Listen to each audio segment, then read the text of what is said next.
edition of the Tip Off, the show that sets the stage for all the most important news, daily fantasy plays, and bets on tonight's 11-game NBA slate. We went from 2 to 11. Very aggressive. I am your host, Kayla Canarum. Joining me back today, we've got Dr. Ben Rossa, and Chris Spags. Guys, how we doing?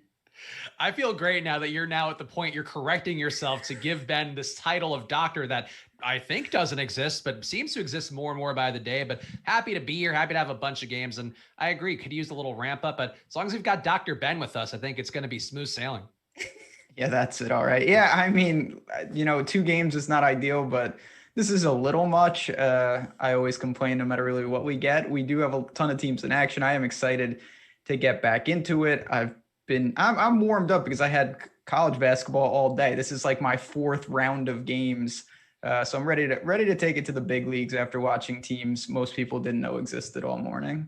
And this is a big weekend for you, Ben, with the Players' Championship starting. And yes, Benny On made an 11. So that kind of sums up how things are going on the golf front, but you never know. Sawgrass is a weird course. Lot going on in the sports world. Lot happening. It is all happening. And fans, don't forget to smash that like button and subscribe to the channel for countless hours of content on the NBA, NHL, PGA, MMA, NASCAR, and every other sport that's currently in season. We want to talk really quick about our sponsor, No House Advantage, who is taking a different spin on daily fantasy sports by offering player prop contests across the NBA, MLB, NFL, and PGA for cash prizes. This exclusively peer-to-peer fantasy sports platform levels the playing field and makes it easier for you to win real cash compared with your traditional DFS sites.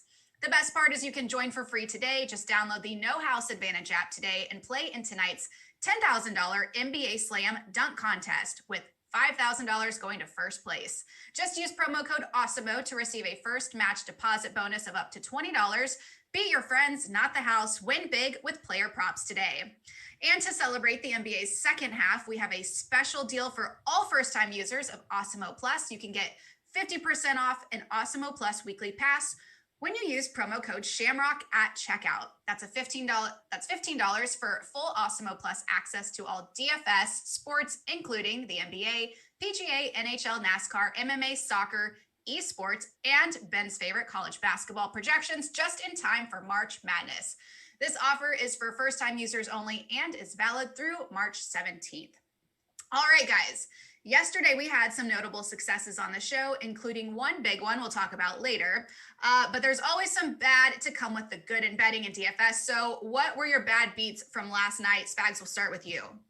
Yeah, I think for me, it was just really having one crappy player in every lineup, which is the nature of DFS. And I talked about my approach yesterday was basically pulling the slot machine.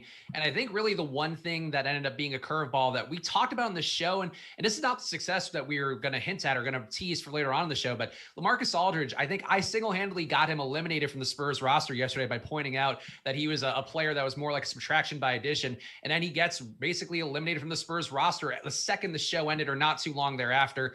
So to me, I think, not being aware even on a 2-game slate of some of the news, the NBA still continues to throw us curveballs. I think a 2-game slate, you got to really nail every single part of it. You basically have to get the optimal lineup, as some of the people on Draftkings and Fanduel saw. But I think that's, this kind of slate today, you can win ugly a little bit more. And I think that's what I like a little bit is when we have this bunch of games that you can get more players in, get more players in the mix, get a little more randomness going. On a 2-game slate, it's just, you need to be so perfect in a way that's going to be difficult to do most nights. Yeah, I mean, I'll second that a little. Just looking, I was more focused on college, which is a whole bad beat in itself, but I'm not going to go down that rabbit hole. Keldon Johnson was someone that I thought did have a wider range of outcomes. And DeRozan, we kind of talked about him maybe not having the best game. The Spurs are just very difficult to peg. So although that game ultimately went, the Mavericks got it done, as I think we both thought, I was a little surprised at how that production actually fell. And that comes with the nature, as Spags just talked about, 2-game slate.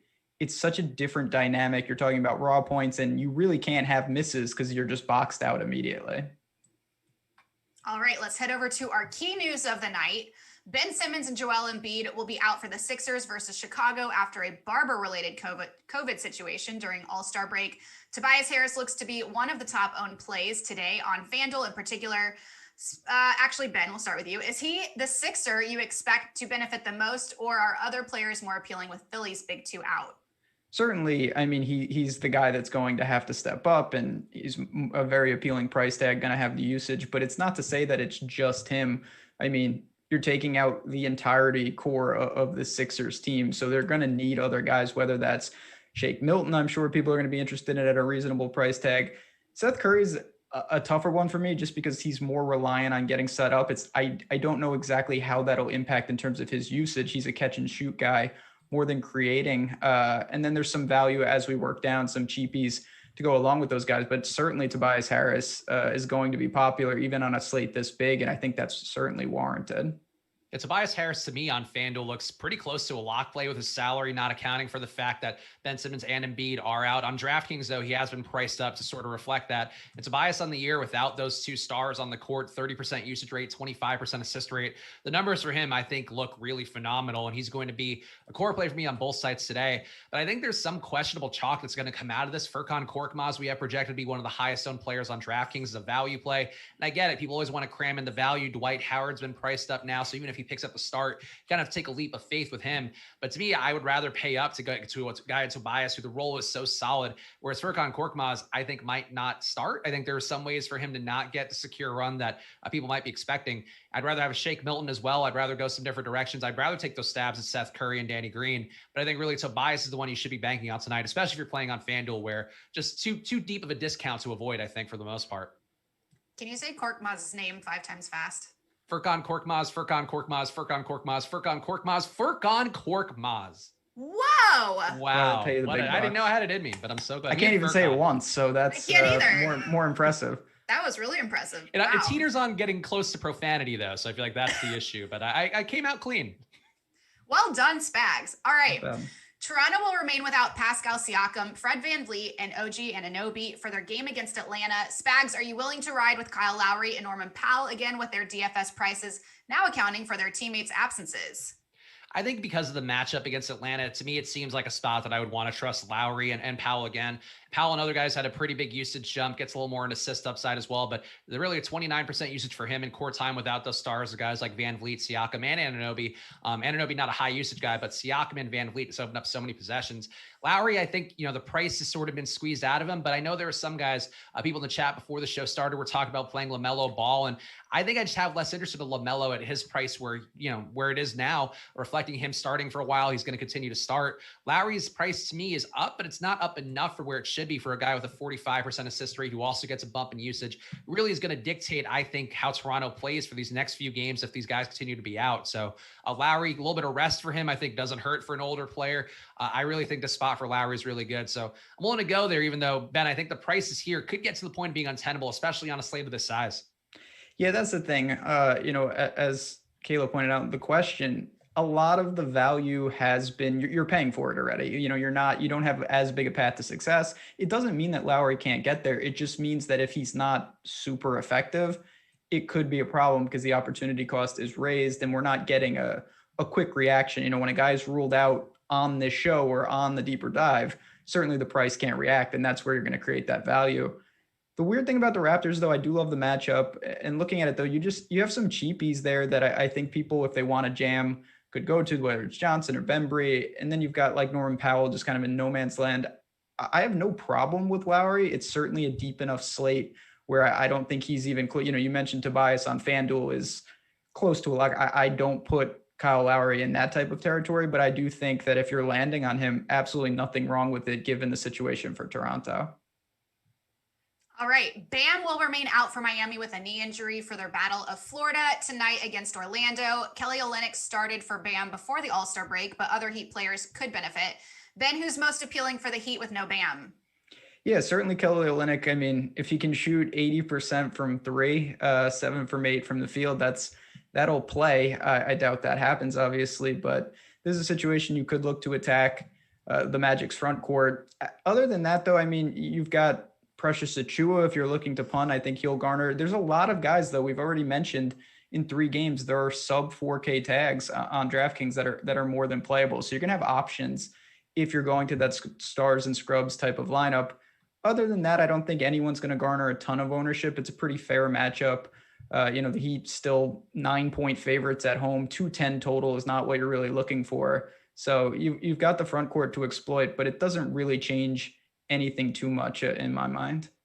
I think Kelly Olynyk's going to project well, assuming that he does start. And as Ben mentioned, we could see Precious Achua get the start. And I think, that's one you have to watch for the news. Is that I'll have the guys coming up the next couple hours here on the Deeper Dive and Live Before Lock. We'll tell you guys about everything that's going to happen with Miami's lineup. But I think to me, Jimmy Butler is the one that jumped out when I was combing through the rate data, where for him, without Bam on the floor this year, he's been a 45% assist rate guy, rebounds at a 13% rate, usage for him just under 30%. And that puts him at a 1.5 fantasy point per minute player. And I think at this, the ownership expected for him, single digit ownership, the price is up. It's uncomfortable, like a lot of the guys we're going to talk about today. But I still think Jimmy Butler's been quietly underappreciated all year long by DFS players, whether it was initially coming back from COVID, he looked a little skinnier in some of the shots of him courtside. I think people were afraid of getting him in that spot, and he ended up coming back looking arguably even better than he has. He's a guy who benefits every time one of these guys is out, whether it be Goran Dragic, whether it be Bam Adebayo, whether it be a Kendrick Nunn or Tyler Hero. He's a guy who's just producing night in and night out. So this kind of spot against Orlando, it's a lower pace spot, as Ben mentioned, but Orlando's defense, I think, significantly worse. Maybe even if they get Aaron Gordon back, I think that doesn't help that much, a guy coming off of an injury. So Butler, to me, at his price point, I think an interesting tournament play, and one that people won't get to enough because it's an 11-game slate. And I think people may not account for the fact that he's just a drastically different player, or a drastically better player, without Bam Adebayo on the floor. All right. In that same game, Orlando will be without Evan Fournier, Cole Anthony, and James Ennis, while Aaron Gordon and Terrence Ross are now questionable. Spags, what do you think you'll do with the Magic with these guys all heavily priced up in a low total game? I think for me, if Gordon ends up out, if Ross ends up out as well, I think you have to go back to Vooch, or at least consider him a bit more. But he's so expensive now, where you're basically paying Luka or Giannis prices for him. You're paying almost $1,000 more than Jimmy Butler on DraftKings. I think that's not the most appealing spot if you do have Gordon and Ross in. And I think it's just not an appealing game overall for the Magic, where if you have these guys in, you're just going to be playing a slower paced game with Gordon getting his footing back, trying to get some shots up. Ross has been a 30% usage rate guy without Fournier and Cole Anthony on the floor this year, so he's going to get his shots up. But if you see Ross out, if you see Fournier, if you see Aaron Gordon out again too, I think maybe then you go to Vooch. You could probably go to Michael Carter-Williams, but you need these guys to be out today, because if these guys are in, I think they're all unplayable. And Aaron Gordon's minutes too, got to expect him to be minutes limited coming back from an injury. Awesemo has him at 25 minutes today. So if those guys are in, I would say avoid everything. And if they're out, then you can look at it again. Yeah. If they're in it, it's a really dicey situation. On 11 games, I don't think you need to mess around with it. If they're out, you probably still don't have to mess around with it, but it's an interesting situation in tournaments because Vooch is overpriced, and there's not going to be a ton of ownership probably just because of that. Now, the problem is they are a 9-point dog, and we've seen this. I mean, there's been a million games where the Magic have had no players, and we've talked on this show about, like, can Vooch hang in? Can he get the minutes? I don't mind if it's such a tough game to really talk about running it back with, because it's a low total and I don't like it. But I do think if you are going to target Vooch, you have to, in my mind, I don't want to say have to. I think it's pretty strong correlation to run it back with either Jimmy Butler or someone, because the game has to stay in hand. And I think the only way that Vooch gets there at a tag like this is if the Magic are competitive. And if they are, certainly on the other side, the Heat players, the main weapons there, could be in a better spot. So it's a dicey situation if you're going to pay all the way up. But in tournaments, when you're talking about ownership like this on a great player, that is always worth some consideration. Okay, we've talked a lot of stars, but there could be an interesting absence for Minnesota with backup point guard Jordan McLaughlin joining D'Angelo Russell, and Malik Beasley is out versus New Orleans. Ben, does this make any Timberwolves players noticeably more appealing to you? Yeah, I mean, so the Timberwolves in general, we've talked a lot. When you win the lotto in this league is when you get New Orleans. They just don't play defense. You're going to be able to exploit that. Now, these people sound made up. Well, Ricky Rubio's not made up, but he might as well be at this point. But Jalen Noel, I mean, there are guys, it's just incurring how much do you want to pay down, lineup construction, things like that. But I think you have to absolutely consider them. Again, this is a team, New Orleans doesn't play defense. These totals have been getting outrageous. 238 total tonight. Timberwolves 8.5-point dogs. That's not great, but when you're talking about a total that high, that doesn't scream blowout either. Like that could be a competitive game. So I have no problem looking to the backcourt. Another guy sub 4K. And when you look at Minnesota, if they keep it close, certainly these guys are going to be primed to return value. Yeah, I'm really intrigued by Ricky Rubio tonight because he's a guy that's not going to pop up in most projection systems. And I think part of it too, Awesemo's minutes right now for him are at 27. And I don't know how he gets just 27 because he or Jordan McLaughlin have been on the floor playing point every single minute that we've had D'Angelo Russell out of the mix, and Malik Beasley as well. I think to me, this is a spot where Rubio could benefit from a thing we've talked about in New Orleans in the past, where they give up a lot more assisted twos and threes than league average. They give up 7% more assisted twos, 5% more assisted threes. And that doesn't sound like a lot for a guy like Rubio, though, whose entire ceiling is based on the idea of him setting guys up.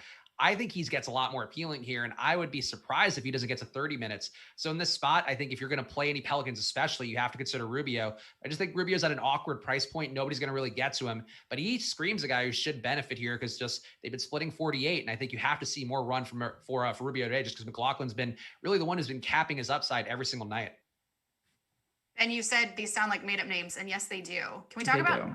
Is it Naz Reid? That's a fun name. Yeah, Naz Reid. He's a cool looking guy too. He's got like braids, or at least has had LSU. braids historically. He's kind of beefy, but he's the dude. Like, he's one of the guys. I don't know if he's actually tough, but a guy that I would want as backup for me if I were trying to look tough. Noted. Yeah. And is keep that in mind? Juancho Hernan Gomez? Yeah, and he has a brother Willie too, who's on the Pelicans. So it is a Hernan Gomez love affair tonight. Love it. All right, let's head over to our one-on-one in these battles between stars. Which player would you rather have, an NBA DFS or prop bets tonight?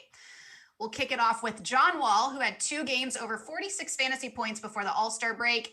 And he and Victor Oladipo could see Eric Gordon out again tonight. De'Aaron Fox is more expensive player, but he has a 30% usage rate and drives the entire Sacramento offense. Spags, which point guard do you want more in this one-on-one, Wall versus Fox? So I really like John Wall, and this might just be an error in my projections all year long. As sometimes happens, you have when you build your own projections, anybody will tell you that you're going to have some weaknesses, which is why, for the most part, when Awesemo says one thing, anybody on this channel will be going that way. But for me, John Wall is the guy that I feel like has been kind of a sleeping giant, where he hasn't performed as well as you'd like to see this year. Just 52% true shooting from the floor. Also, his teammates, especially when Cousins was in there, were just breaking every single shot he'd set him up assist-wise. But I think Wall has a higher assist. I think it would a higher assist rate that he has had so far, potentially, if these guys start making more shots. And it seemed like they were figuring out a little bit before the All-Star break. I think right now with Gordon in, Wall looks really good. If Gordon ends up out, I would actually greatly prefer Wall just because of the price difference here, where I think the ceilings are comparable. I think the floors aren't too far off. If you could save $1,000 on a slate where I don't think there's great value, I don't think the Furkan Korkmazes of the world are actually going to be guys you want a lot. I think going to John Wall is going to be an appealing thing to save a little money, get some less ownership than a guy like Fox potentially, and still have some pretty good upside. I mean, that's certainly fair. The $900 can make a difference. It could be an extreme upgrade at a different point. And I do think the ceilings are comparable. I will say that I do trust Fox more. I trust the Kings more in this spot.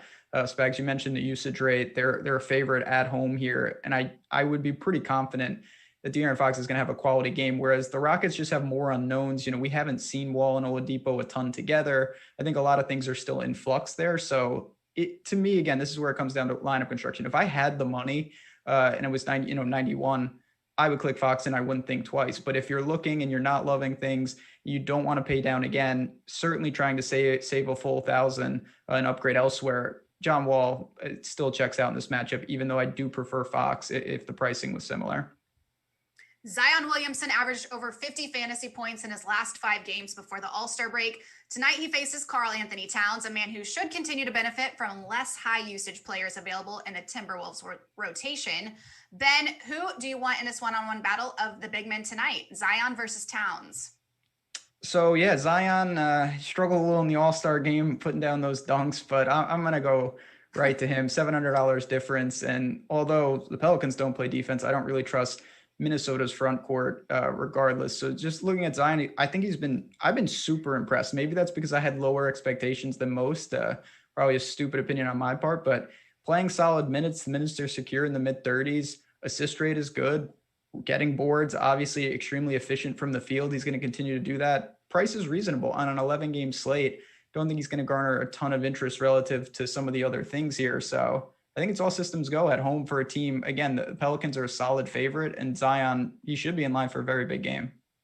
I'm going to go the other way here and actually favor Towns. And it's really something with Zion that his rates over the last month have taken a gigantic jump. But one thing I noticed, he's been a much less efficient player in court time without JJ Redick. And it kind of doesn't make the most sense on its face. But if you think about it a little bit more, a lot of Zion's success has been in that second unit recently, where he's playing more point Zion, as people have called it, where he's getting more assists, more upside, all of that. And a lot of the actions that come with him getting assists and getting also clean looks to the rim are from having Redick out there, spreading the floor, allowing some room for Zion to create, to also get to the rim more aggressively. His usage takes a drop without Redick. His assist rate takes a drop without Redick. I think losing the DHOs, losing some of those handoff plays that get Redick open, that also can get Zion open, I think is really going to be something that's not great for him, especially if you're seeing more minutes for a Nickeil Alexander-Walker, a guy who can create his own shot a bit more and also can get a bit more ball dominant. So I think Towns in this spot where you have no Beasley, you still have Anthony Edwards in there figuring out his situation as a rookie and as a two guard there. And Ricky Rubio, I think, projecting by me to have a lot more assist upside today.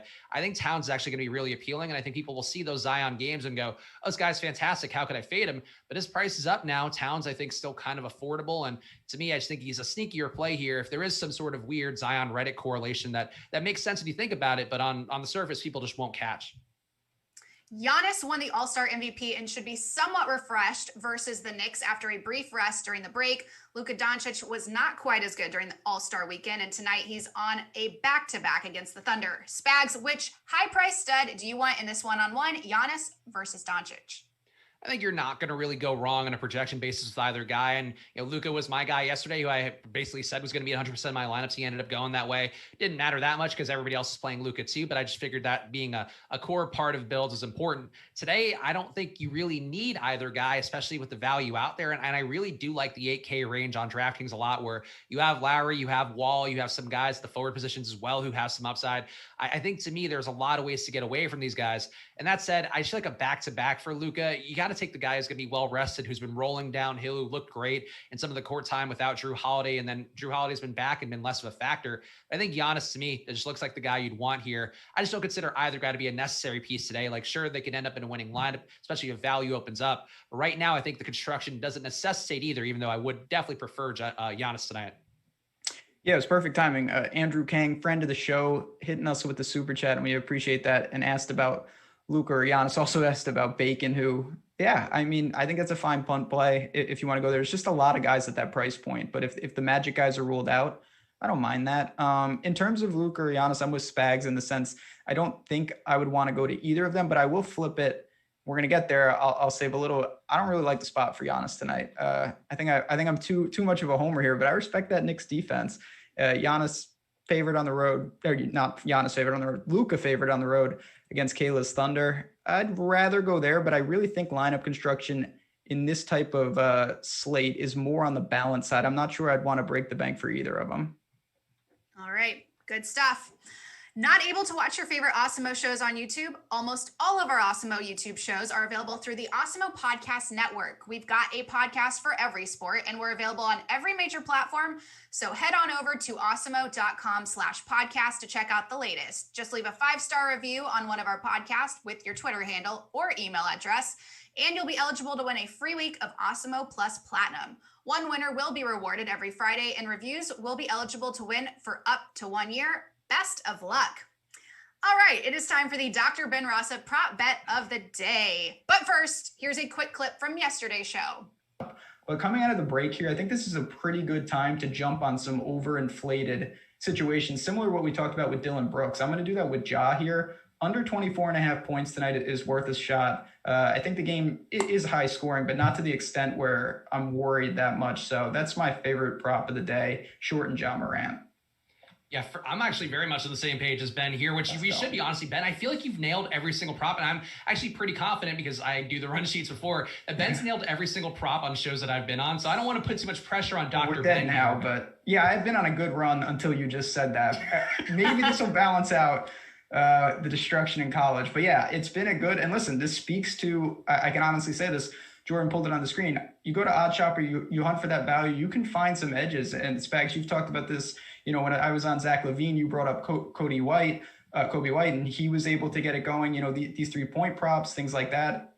I think we're in a good spot with Ja tonight. Come on board. The water's warm. Yeah, with Ja, I have him projected for 21 fantasy points. I know Awesemo's numbers look pretty similar for him, and I agree very much with Ben. This isn't a show where we'll disagree sometimes when we feel like it's time, and we won't just do that for the sake of it, like you might assume. But I think this spot Ben is dead on here, where it's. Well, there was no jinxing there, Ben. You're undeniably on a hot streak, benefiting from the industry's preeminent doctor of sports betting. What's your prescription for all of the viewers who need a dose of Dr. Ben Ross's prop bet of the day?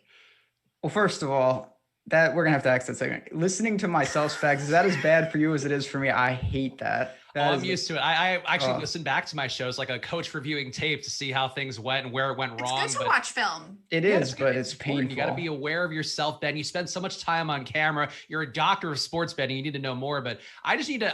Ben won't toot his own horn here, but I need to just really cement this now because we're going to build this up, especially if Ben gets this right today. And I anticipate we're going to be on the same page based on what I'm seeing. But Ben is on it. For any wrestling fans out there, a Goldberg-like hot streak, a New England Patriots-style undefeated season on the tip-off right now, where I think we need to start leaning in on it more, where by my count, he's at least 5-0 or 6-0 on bets that I've been on shows for. And I think we need something to go to, Ben. So no pressure at all, but what's Dr. Ben's prop bet of the day that I can tail and also look smart with, like yesterday, where I completely nailed Ja's points, 21 points scored. Wow, what geniuses we have here on the tip-off. Yeah, that's let's see what we can do here. And Spags, I think we're going to be on the same page.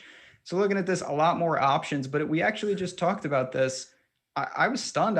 Searching Odd Shopper, went there. Giannis tonight, 31.5 is his point total. And yes, great player, but going against the Knicks, who, say what you want, but their defense checks out across the board. They're first in effective field goal percentage. They're first defending the three. They're first in a lot of categories, opponents' points per game. I just think it's simple enough. That is a number that I'm very comfortable shorting. You're getting -120 to the under, so slightly juiced, but nothing crazy. It's not, 150, -170, anything like that. And Giannis has been great, but I really think this is a simple formula, similar to what we talked with Ja. If he punishes them inside and he goes to the line 15, 20 times, I think we could have a problem. If he has to score 25, 28 points, from the field, and he only has a handful of free throws, I just don't think he'll manufacture enough. I think he's live to hit no threes tonight. So that's a lot of field goals. So unless they really have success inside against the Knicks tonight, and I don't see that happening, 31.5 is just simply too many points. So I'm going to go under. We'll try to keep the streak going. Spags, are you coming aboard? Yeah, I've got just like yesterday, I'm on board with Dr. Ben. I've got 28.6 points for Giannis. So not going to hit that on the nose like yesterday with Ja Morant, where it happened to be a round number. But I still think it shows to me what Ben was saying. It is a slower spot. It's also a spot where Milwaukee is a 10-point favorite. And I know we always talk on these shows that, like a guy's going to benefit, a star especially is going to benefit from a blowout. They're going to usually be the ones initiating it. But you still do have shooters here. Drew Holiday's going to get better. He's going to have better days. He'd have one quality game for the All-Star break. Chris Middleton too. I know people have nickel and dimed him a lot, but he's still a good shooter who can get hot. Even the Dante DiVincenzo's of the world and Brook Lopez is like, those guys can have nice days here too against the Knicks team that, as Ben mentioned, defensively pretty sound. If you're a defensively sound team, what are you going to do? You're going to sell out, stop Giannis, and make some other guys beat you. And I think that's sort of what Milwaukee can do. Giannis is going to get his, but 31 feels lofty, and it feels like a line that's like we talked about before, reflecting on some of the games where we didn't have Drew Holiday, where Giannis is pulling more weight. His usage rate drops a good amount with Drew back in the mix. And if Drew is starting today, especially, I think you could see a spot where Giannis just underperforms a little bit for the point scoring, even if he does get there fantasy wise with the rebounds, assists, and all the steals and blocks that he can get. Yeah, last thing I'll say is coming out of the break, I'm not saying it's immediate, but there's a lot of teams that I think have been waiting for kind of this quote unquote second half to employ some things, to bring some guys back in a full rotation. And the Bucks are a team, when we talked yesterday, about teams for the future, like them, the Clippers, these teams are planning long-term. And I do think we start to see some things change here and there, and you can take advantage of that because these prices, I don't think, reflect little edges like that. So looking at this line, of course, when you're talking about a star player, Giannis could go for 50. He's a great, great player, but I think more often than not, he comes in under this total. And when you're only laying -120, that's certainly worth a play. Spags, at this point, do you even go against Dr. Ross's prescription or no? No, I think either way, I just have to ride with him. And then the next day, if I were on a show and Ben weren't on the show, I'd be like, yeah, that Dr. Ben, I don't even think he's a doctor. Smart. It's really just throw him under the bus fully. That's why I'm doing the show every day, to make sure that doesn't happen. I'll have to stay on top of it. All right, good stuff from Dr. Ben Rasa. Let's head over to our no house advantage prop or not. Here are some of no house advantage's props of the day for key players. Guys, do you like the over or under on them? We're going to start with Jimmy Butler. Over under 34.5 points, plus rebounds, plus assists. Spags, we'll start with you. This is a spot for me. And to be clear today, we're trying for this segment to not just give the slam dunk, home run, whatever plays you want to, whatever sports analogy that's an overt cliche you want to use for these picks here. You can check them out in the No House Advantage projections. But this is one that's closer to a 50-50 proposition from Awesemo today. And I think I'm more of a Jimmy Butler believer than a lot of people out there are. Again, mentioned the rates earlier, but more usage for him with no Bam out of bio, just shy of a 30% usage rate for him. The assist rate for him also above 45% with no Bam. He's going to do a little bit of everything. So I feel more confident in Jimmy Butler getting there. The proposition, I just want to make sure that I have this correct from Awesemo, but he has him as a 61%, actually, no, excuse me. 61% chance of getting the over here, or 60% chance, excuse me. So that to me is a spot that it's not a slam dunk play for Awesemo. It's not a core play for No House Advantage, but I think it's one I don't mind assigning to, maybe 4 or 5 points in my No House Advantage builds, because there's going to be better probability bets, but I think Jimmy Butler getting there in every category is the one way the Heat win tonight without Bam. So I actually think I was going to look to go under, but the more I dug, I actually think that this is not valued enough by the projections, and it could be a play where you could consider putting a high point value total on it. And it's simply because I'm looking at OddsShopper right now. Jimmy Butler, point, rebounds, assists, over under 39.5, minus 115. So that's saying that you're getting a lot of room on a prop like this at 34.5. And for that simple reason, I lean over more confidently than I thought. If this was around still 35 or 36, I'd be with you, Spags. But now looking at this saying, wow, 5 points clear, that's one that I think you can put on your short list tonight as a very confident play. I believe you, Dr. Rasa. Vegas doesn't lie. That's one thing you can always bank on. Like if Vegas tells you, that's why No House Advantage is so interesting, because the static lines. Vegas doesn't, they're an actual doctor. You can bank that. Dr. Vegas. Yeah, Dr. Vegas. All right, Zach LaVine over under 28.5 points. Ben, going back to you for this one. So this is one that I honestly see no value in. Looking at the projections, we have it slightly to the under, and I think that's pretty fair. But 11 games, you have the luxury of really picking and choosing.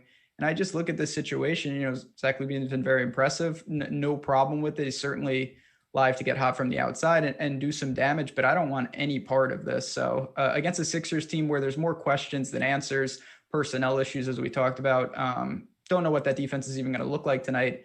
I'm not touching it. So I would totally pass on this one. It wouldn't be part of my No House Advantage portfolio. According to Awesemo, LaVine has a 56% chance of going under the points here at 28.5 at No House Advantage. I feel a little more strongly. I have LaVine at 25.4 points tonight. And I think the thing for me really is that we're probably going to have Otto Porter and Lauri Markkanen back into the mix for the Bulls tonight. And it doesn't sound like that's the most important thing in the world, but it's two guys who get their shots up at a pretty good rate. We're talking 20% usage rates ish for both, depending upon how the day looks for them. And I think LaVine, for the most part, he's getting there. He's been remarkably efficient. I know our pal Adam on the Deeper Dives talked a lot about the year that LaVine's having. He's got about still a 65% true shooting from the floor this year, which is an amazing number for LaVine and a big improvement on where he was last year. But I think if those numbers come down a little bit to where he was last year, closer to 59%, also if just having more guys taking shots, I think we could see LaVine have a downturn in the second half just from having more bodies in there, less opportunity for him to blunt force his way just through sheer usage each night. So to me, I'd be willing to go under on Zach LaVine here. And I think I'm a little more confident on it than it seems, even though I think much like the Butler one, if Awesemo has this a 50 to 60% proposition, it's one to maybe get in the mix of No House Advantage, but I think one that I wouldn't consider my 10-pointer tonight. All right, Spags, where's your confidence level with James Harden sitting at over under 10.5 assists? So let's see, Harden in this one, I just want to make sure that we got their most recent run. And again, these No House Advantage projections from Awesemo are available on the site, so you can check them out yourself. And this one from Awesemo is a 51% chance of hitting the under. For Harden tonight, I feel a little more strongly about the over, and I think it's a 50-50 bet. I don't mind it, but the assists for him have just been so strong all year long. And I think, for Boston in particular, going against Boston, and people are going to chase the Kyrie revenge game. I see some of the guys in the chat talking about it. But how does Kyrie get there as a guy who's been the nominal two guard, the guy who's declared himself to be the shooting guard for the team. He gets there by James Harden setting him up a bit more. So if you believe in a Kyrie revenge game, I think going to Harden's assist prop is one way to get away from Kyrie, but still getting some of that benefit. And also just Harden, to me, just a fantastic player on the year, where it seems crazy to think a guy can easily get double-digit assists, but Harden in this spot against a Boston team that's going to get Marcus Smart back potentially, but not in a way that he's healthy. I guess actually that might have changed since the show's been going on. But Marcus Smart, I think, being in the mix or not, Harden, to me, setting up guys is the way that Brooklyn has a really nice run against the Boston team that's been completely outgunned, I think, over the last couple of weeks. Yeah, I'll agree. I mean, we have this slightly with value to the under. I'm going to go over as well. And the books reflect that. Going back to Odd Chopper, 10.5 is minus 130 to the over, plus 110 to the under. So it seems like the books are moving in that direction. And I do think it's a product of that. Harden's been eager to distribute. We'll see with Kyrie how eager he is for a revenge narrative tonight. But I would go against the grain here. And the luxury, you don't have to force it. I mean, you could try to leverage against other people here, but if you're very unsure on it, you can kind of just omit that prop. But I would actually go over if I had to take a position.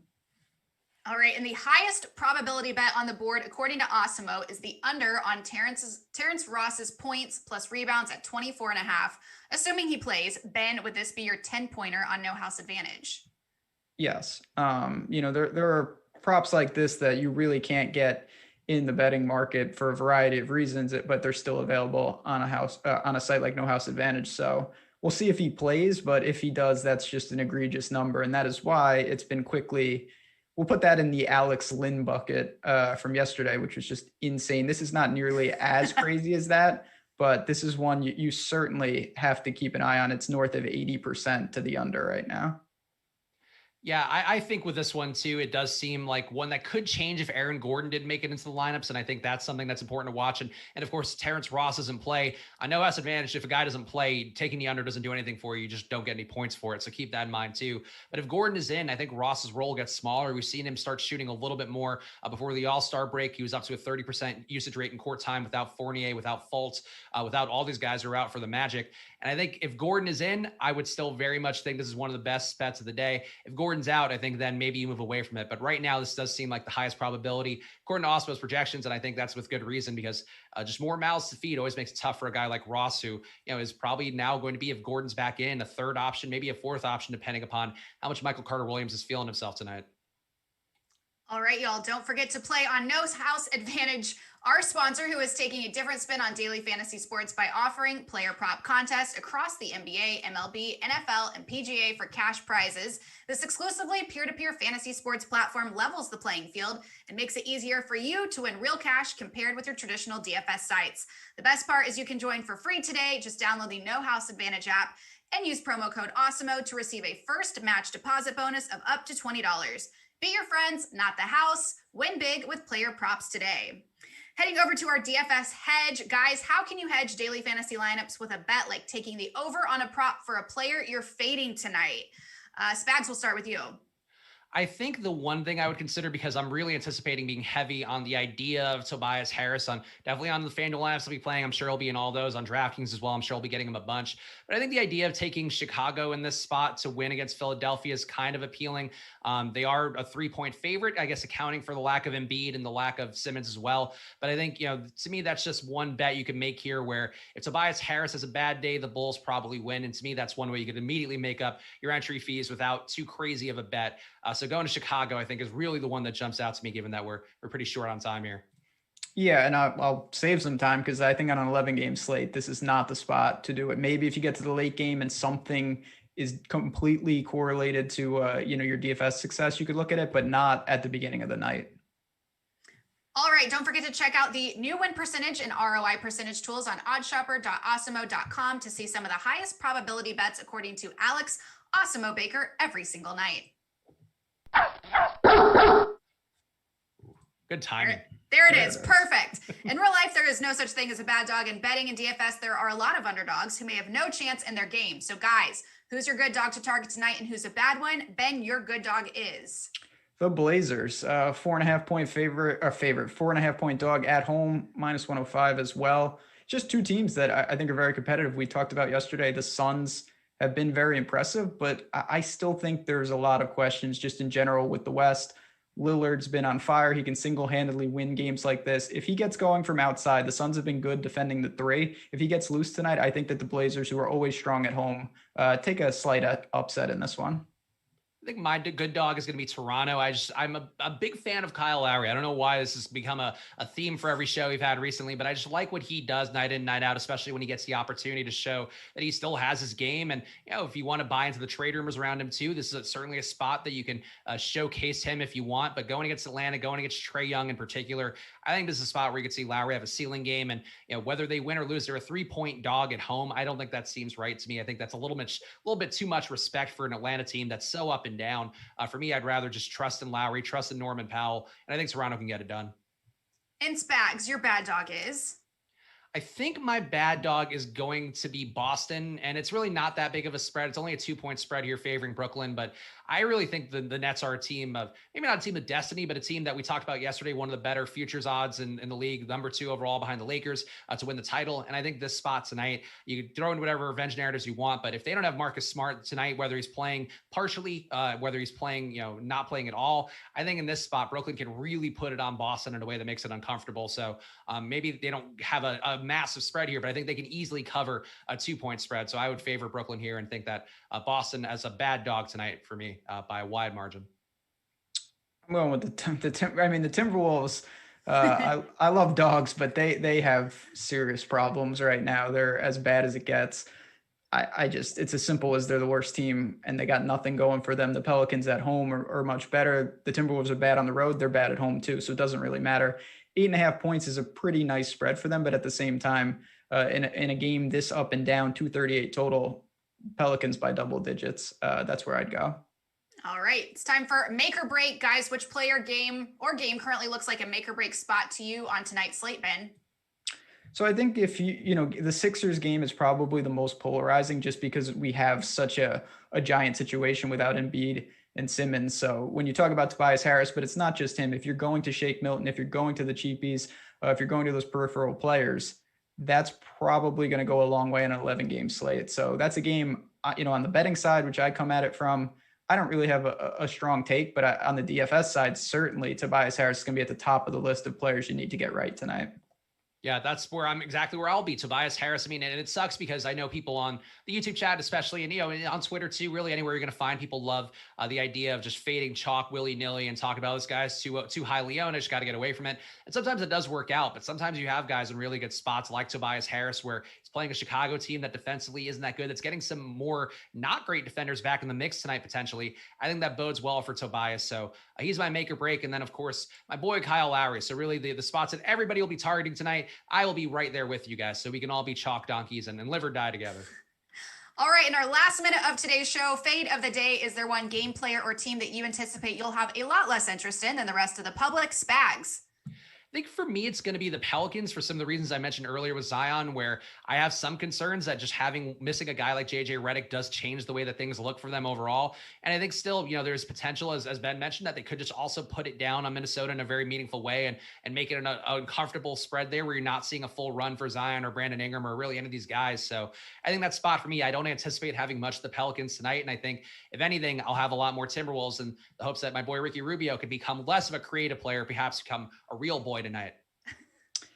Yeah, I mean, looking at it, I'll probably just stick with the Bucks and Giannis. That's a game that certainly, for a lot of reasons, including being a Knicks fan, I would love to see them hang in and limit Giannis. And if the game gets out of hand, maybe Giannis hits the bench early. So seeing the Bucks not explode in a meaningful way would go a long way, I think, across all fronts for me. Awesome stuff from you both. Thanks to Ben Rossa and Chris Spags for joining the show today. Don't forget to hit the like button and subscribe. The Deeper Dive and Live Before Lock are coming right up next. I'm Kayla Knierim, and we'll see you guys tomorrow.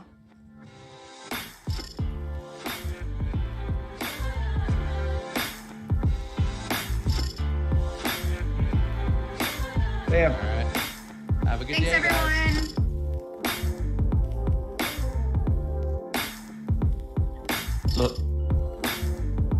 What's up, guys? So, man.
what's up, guys? Welcome to the Awesemo.com NBA Deeper Dive, presented today by Jock Market. Got a nice little 11-game slate to break down. First day of real NBA DFS after the All-Star break should be a lot of fun. Big slate.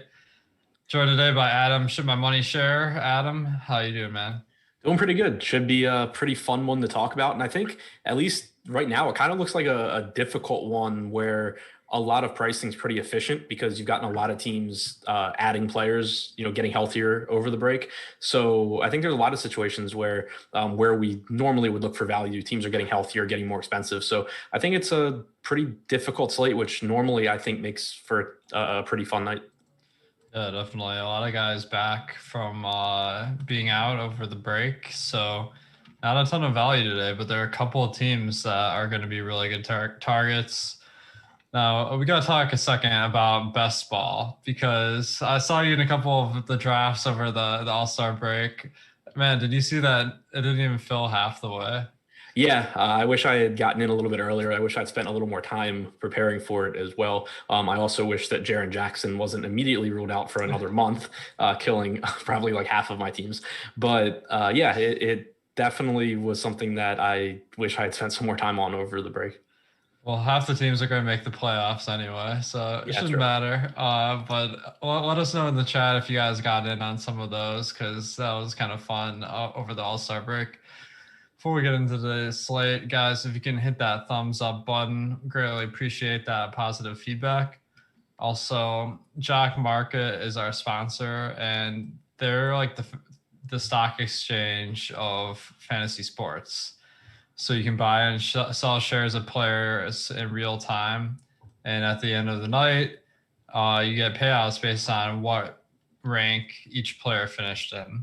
So you can pick up some shares at the pregame IPO, and then you can buy and sell them throughout the game. A lot of fun. You get a promo code Awesemo20 for $20 bonus on your first deposit. So we'll be talking about them a little bit tonight. It should be fun. Let's talk about the first game here, Detroit at Charlotte. So Detroit is one of those teams where they've been resting guys, so there's been a little bit of value, but then it seems like everyone's playing tonight except Delon Wright is questionable. So got a matchup for Charlotte, a little bit of a young team, about average. So there could be some plays here, but I'm not seeing anyone really jumping out. What are you seeing out in the Pistons? Yeah, I don't see much that really stands out here. If Delon Wright comes back, I'll be interested to see what the starting lineup looks like, because he's been out a while, since basically the middle of February. And we haven't seen if they would play him alongside Dennis Smith Jr. and Saban Lee, or if he would, completely take minutes away from those guys. Ultimately, though, I don't think it makes a huge difference. Like, they're expensive enough that even if Wright were out, I don't think they would stand out as top options. And if Wright's in, it's probably going to hurt them enough where I wouldn't be looking to roster them. I do think, though, that we had seen before Wright left the lineup that he was playing like 35, 36 minutes. I think you see him lose a few minutes just because of the presence of Smith and Lee. So it takes him off the board as well. I think the two pieces I'd be most interested in here are Jeremy Grant and Mason Plumlee, but neither one is that appealing to me. Grant, just relatively expensive, but does lead the team in minutes played, does lead the team in usage and all of that. Mason Plumlee, you've seen his playing time seemingly trend down a little bit, and that's to be expected. I think you see that continue going forward. They try and get Isaiah Stewart some more minutes off the bench.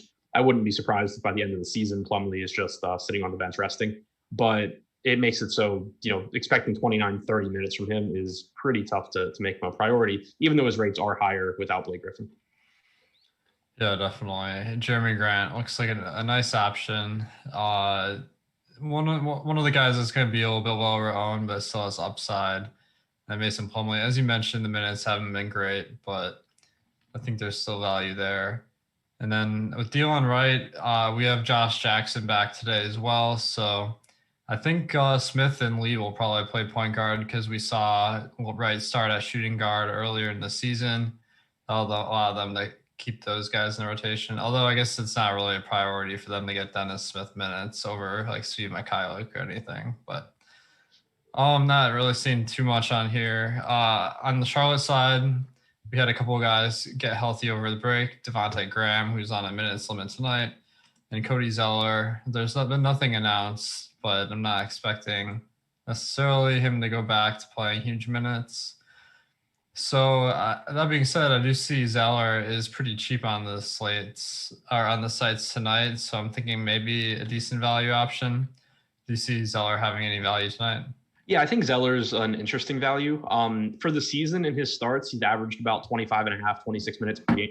The concern is that even prior to the games that he missed, he had a stretch of 4 or 5 games where he was playing 21, 22 minutes. So I don't feel confident that he plays a lot of minutes, but he's cheap enough to where, if he does play like 21 or 22 minutes, you still have some outs. Like he still could just give you a good enough score because he is, a fantasy point per minute guy. And then if he does happen to play 25, 26, 27 minutes, you're going to be in really good shape. So I do think Zeller's cheap enough that he's worth a shot. And, you're kind of just hoping that his playing time creeps back up higher than it was before the games he missed. Yeah, I agree. One concern is LaMelo Ball. They announced he's going to stay in the starting lineup. So what I'm expecting is Devontae Graham is going to go to the bench because they talked about that earlier in the season. Now that I'm thinking about it, it could be Zeller because they started Washington at center before. Do you think they're going to go with Zeller in the starting lineup or Graham? My guess is that Graham comes off the bench, especially because they said he was going to be limited as well. Like maybe in future matchups, they move him back into the starting lineup. But also just the way they played this year, like they, for most of the season, were going with Rozier and Graham in the starting lineup and LaMelo off the bench. I think it would just make sense to have Graham be that backup guy off the bench. But, they certainly could play smaller, slide Hayward down to the 4 and Washington for the 5. So the net result is less minutes at the guard position. So I'm thinking Graham, Rozier, and Ball might not see quite as huge minutes as we're used to. So I'm not really feeling them tonight. What are you making of it? Yeah, I mean, I still think Ball sees a lot of playing time in particular. Like I would still expect 34, 35 minutes from him. But the price tag's gotten so expensive that it's going to be difficult to get there anyway. Terry Rozier, I think, probably is the one whose minutes maybe get jerked around a little bit more just because he's not LaMelo Ball. But, I still think on average, you're probably getting like north of 30 minutes from him. But the salaries have just come up enough on these guys that I don't see a whole lot of value there. Yeah, the pricing on Ball is ridiculous. 9K on DraftKings, 8,900 on Fanduel, and 5K on Top Shot. So you're really breaking the bank. Guys, shout out to Mark K in the chat. He won 175K last night. Wow. That is an insane night. So nice work. All right, Atlanta at Toronto. So we had Capella miss the game before the break. He's back. In Capella's absence, Gallinari played monster minutes, but now that I'm thinking now that Capella's back, we can't really play Gallo. He's a little bit cheap on FanDuel at 4,700, but even then, like off the bench, I'm a little leery. Do you think there's any chance Gallo gets big minutes again? Yes, but I think it's going to be inconsistent. I mean, you're just getting, you still have Reddish out, you still have Hunter out, but as long as Tony Snell is getting starts and soaking up minutes, it's still making it so when you have Gallo back, you have Capella back, you have Bogdanovic back, there's only so many, wing minutes to go around. So I think there's still a pretty good chance that you get like 24 to 26 minutes from Gallo, but obviously that's not the 38 or 39 he played last game. The one spot or the one way I would be more confident in his playing time is if he were to start in place of Tony Snell. That's something that I think, would signal that he's likely to play more than mid-20s in minutes. But assuming he comes off the bench, I have trouble anticipating more than like 24 to 26 minutes for him. And I expect you're getting like 22 for Bogdanovic, 20 around there at least based on where he got up to last game. So it's just another body that takes minutes away from everyone basically. Yeah, it's hard to get to these guys other than Capella, who's maybe a fringe play. But the guy that's popping up as value is Bogdanovic, 3,500 DraftKings and FanDuel. I mean, he's a pretty good player that with the Kings, he's playing a lot of minutes this year. Been a little bit limited, but averaged 22.5 on the year. But now that he's playing with no Reddish and Hunter, I feel like the upside is pretty big. But it's tough because it's been like a week since their last game. So does that mean the minutes limit's off, or is it just going to trend up a couple of minutes at a time? What do you think? Yeah, I mean, that's the hard part. The one thing that I do think is interesting is he got up to 20 minutes last game. In the first half, he closed the half. In the second half, he did not. So like there's room, I think, logically to say like, okay, well, maybe now he gets that extra 4-minute rotation at the end of the game, and that gets him up to 24 minutes. But after playing 20 minutes in that game, I think like around 22 minutes is a pretty good guess. He hasn't been particularly productive this year, which has been disappointing. He was someone that I thought would do well with Atlanta. I think there is upside for him. I think that he's a little cheaper than he should be. I don't think he's like a lock to do well, even if he does get 22 or 24 minutes. So. Yeah, definitely. Value is a little hard to come by tonight, so I could see myself having a little Bogdanovich, but not anything to get too excited about. But the next team, Toronto, I feel like is one of the better value spots of the night, facing Atlanta. Fred VanVleet, OG Anunoby, and Pascal Siakam are all out for tonight's game. So, I mean, that's like 100 minutes a game that you're taking out of the lineup for Toronto, and they don't have that much depth. So who are you looking at first on the Raptors? Well, big news that we're waiting on there too is that Terrence Davis, I believe I'm double checking the injury report now, but yeah, Terrence Davis is listed as questionable as well. He played off the bench. He played 31 and a half minutes in their last game against Boston. So if he were out, that would open up even more minutes. But, just assuming he's in and going by what we saw last game, you got Stanley Johnson in the starting lineup playing north of 30 minutes. DeAndre Bembry started as well, only played about 19 or 20 minutes, despite starting. So I think that the minutes are still volatile. Like, I don't expect you get another 32 minutes from Davis. I don't know that you get another 36 from Stanley Johnson, but I think some of those do go to Bembry. And all these guys are cheap enough where Stanley Johnson at 3,500 has some value if he starts. DeAndre Bembry at 3,400, I think has value, even though he's obviously risky after only playing 20 minutes last game. He was getting run with the second unit, which I like to see.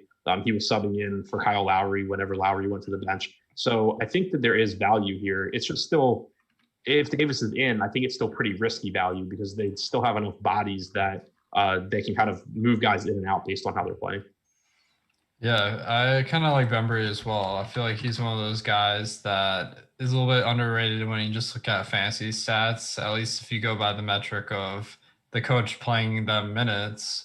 He did get in foul trouble in this previous game before the break. So that could have limited his minutes significantly. And we did see him get 30 plus in some games where he got spot starts. So I think that he's pretty appealing, particularly if Davis is out. Now, Davis himself could be an interesting play. He's 4,300 on Draftkings, 4,200 on Fanduel. But one of the big things last game I noticed was that Aaron Baines and Chris Boucher played on the court significant time, which they don't normally do.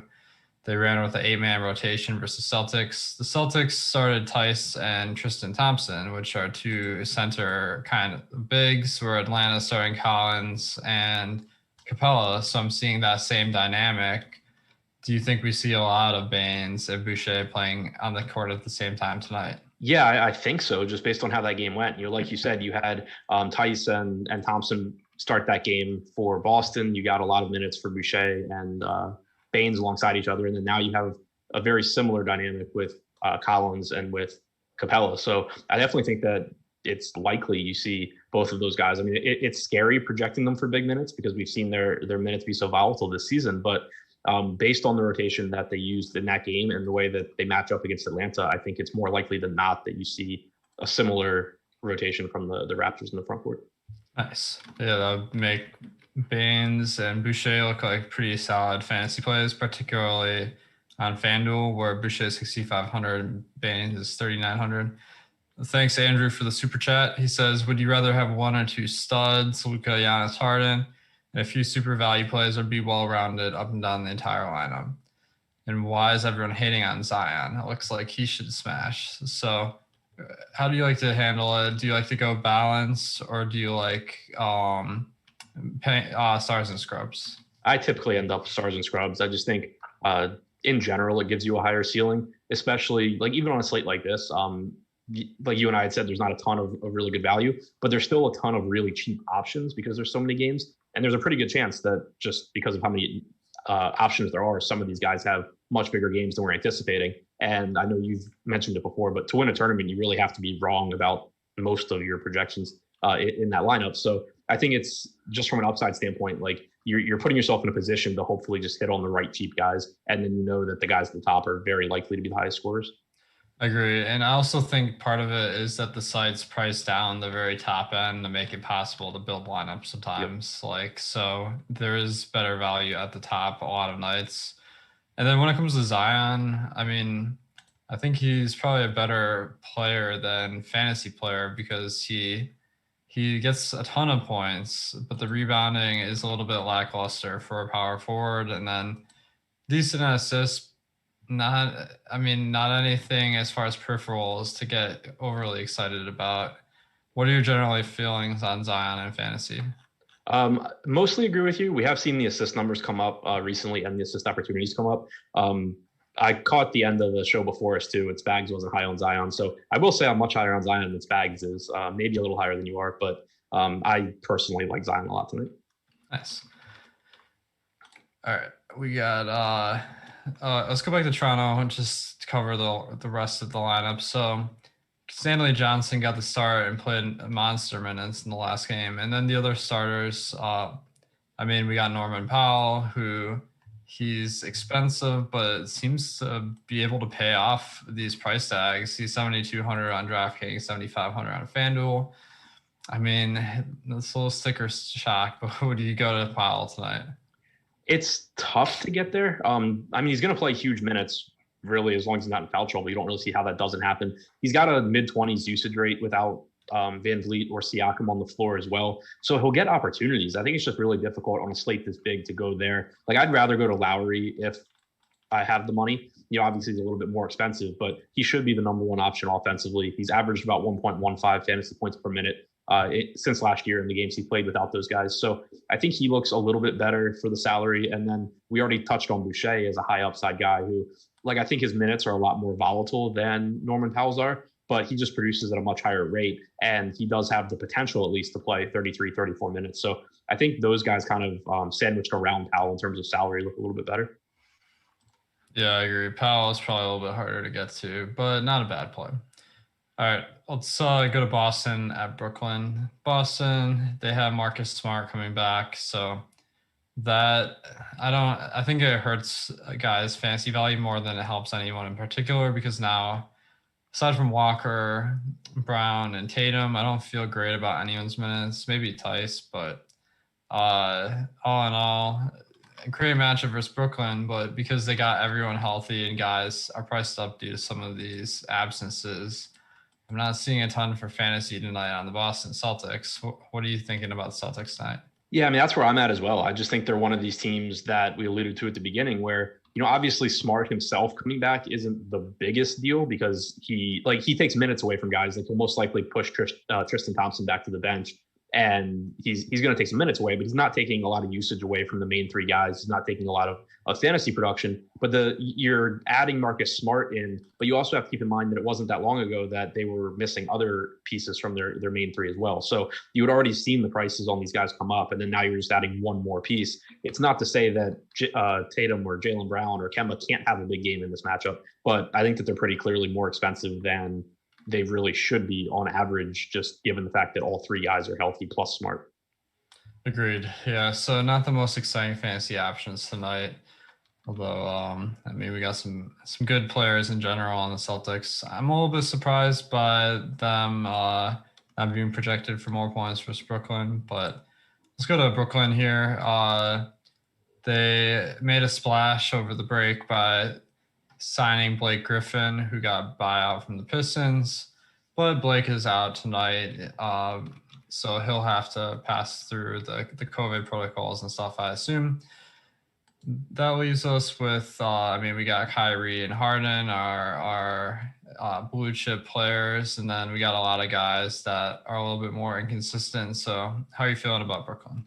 Harden is really the one that stands out here. You've seen him basically just become a better fantasy option as time's gone on with Brooklyn. Like when he first came over, you saw Kyrie getting a little bit more usage and a little bit more in terms of assists than he's getting right now. As time's gone on, even in these games without Durant, you've seen Irving take a step back and Harden, take a step forward. And then on top of that, Harden's just playing massive minutes in these games as well. Like in competitive games, you're just getting 38, 39 minutes from him pretty regularly.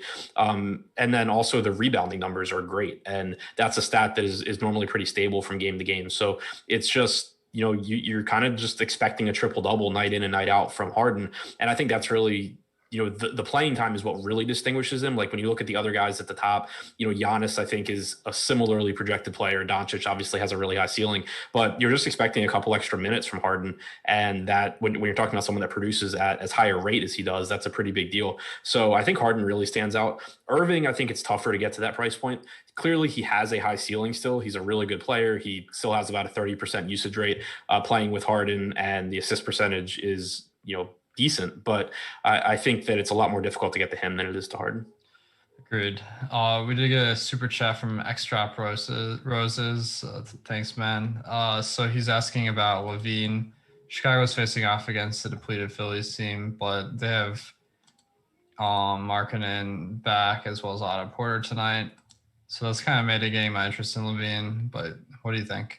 Yeah, much less interested in Levine just because, for one, he's typically difficult to get to anyway. As good as I think he is, he's at a price point where a lot of guys produce at a little bit higher rate than him and play similar minutes. But now you're adding Lauri Markkanen back as well. You're adding Otto Porter. Both of these are higher usage guys than who was replacing them. So I think that it's not that Levine's going to become a low usage guy, but if you look at the games that he's played with Markkanen this year, he goes from being 32% usage without Markkanen down to about 28 or 29% with him. I think that when it's already a situation where there's a lot of competition at that price point, it's enough to push him back a little bit further. Agreed. All right. Any other players on Boston you're interested in? I kind of want to like the centers, but I mean, they're priced up a little bit, so I'm not seeing anything. Yeah, it's really tough for me to get to much else. Like the Boston centers, I think the rotation gets really messy now. DeAndre Jordan, if Jeff Green's out, is probably fine from the Brooklyn side, but I still don't think he'd look like a priority. It just means that he probably plays like 30 minutes again if Green's out. Yeah, plus we got to save a spot for Boban, or at least according to little Jean Don in chat here. All right, before we get to the next game, got to mention all these shows that aren't live before lock are available on the podcast network. Go to awesemo.com/podcast, check them out. And if you leave a 5-star review, we give out a free week of Awesemo Plus every month. So you should check out the podcast. Also, we have a promo going on to get you guys back in for this NBA second half. You can get 50% off a weekly pass when you use the promo code Shamrock. So that's for our platinum package. So you get $15 off a week. We've got a lot of different sports going on here, so it should be a lot of value. So check out that promo code Shamrock. All right, Knicks at Milwaukee.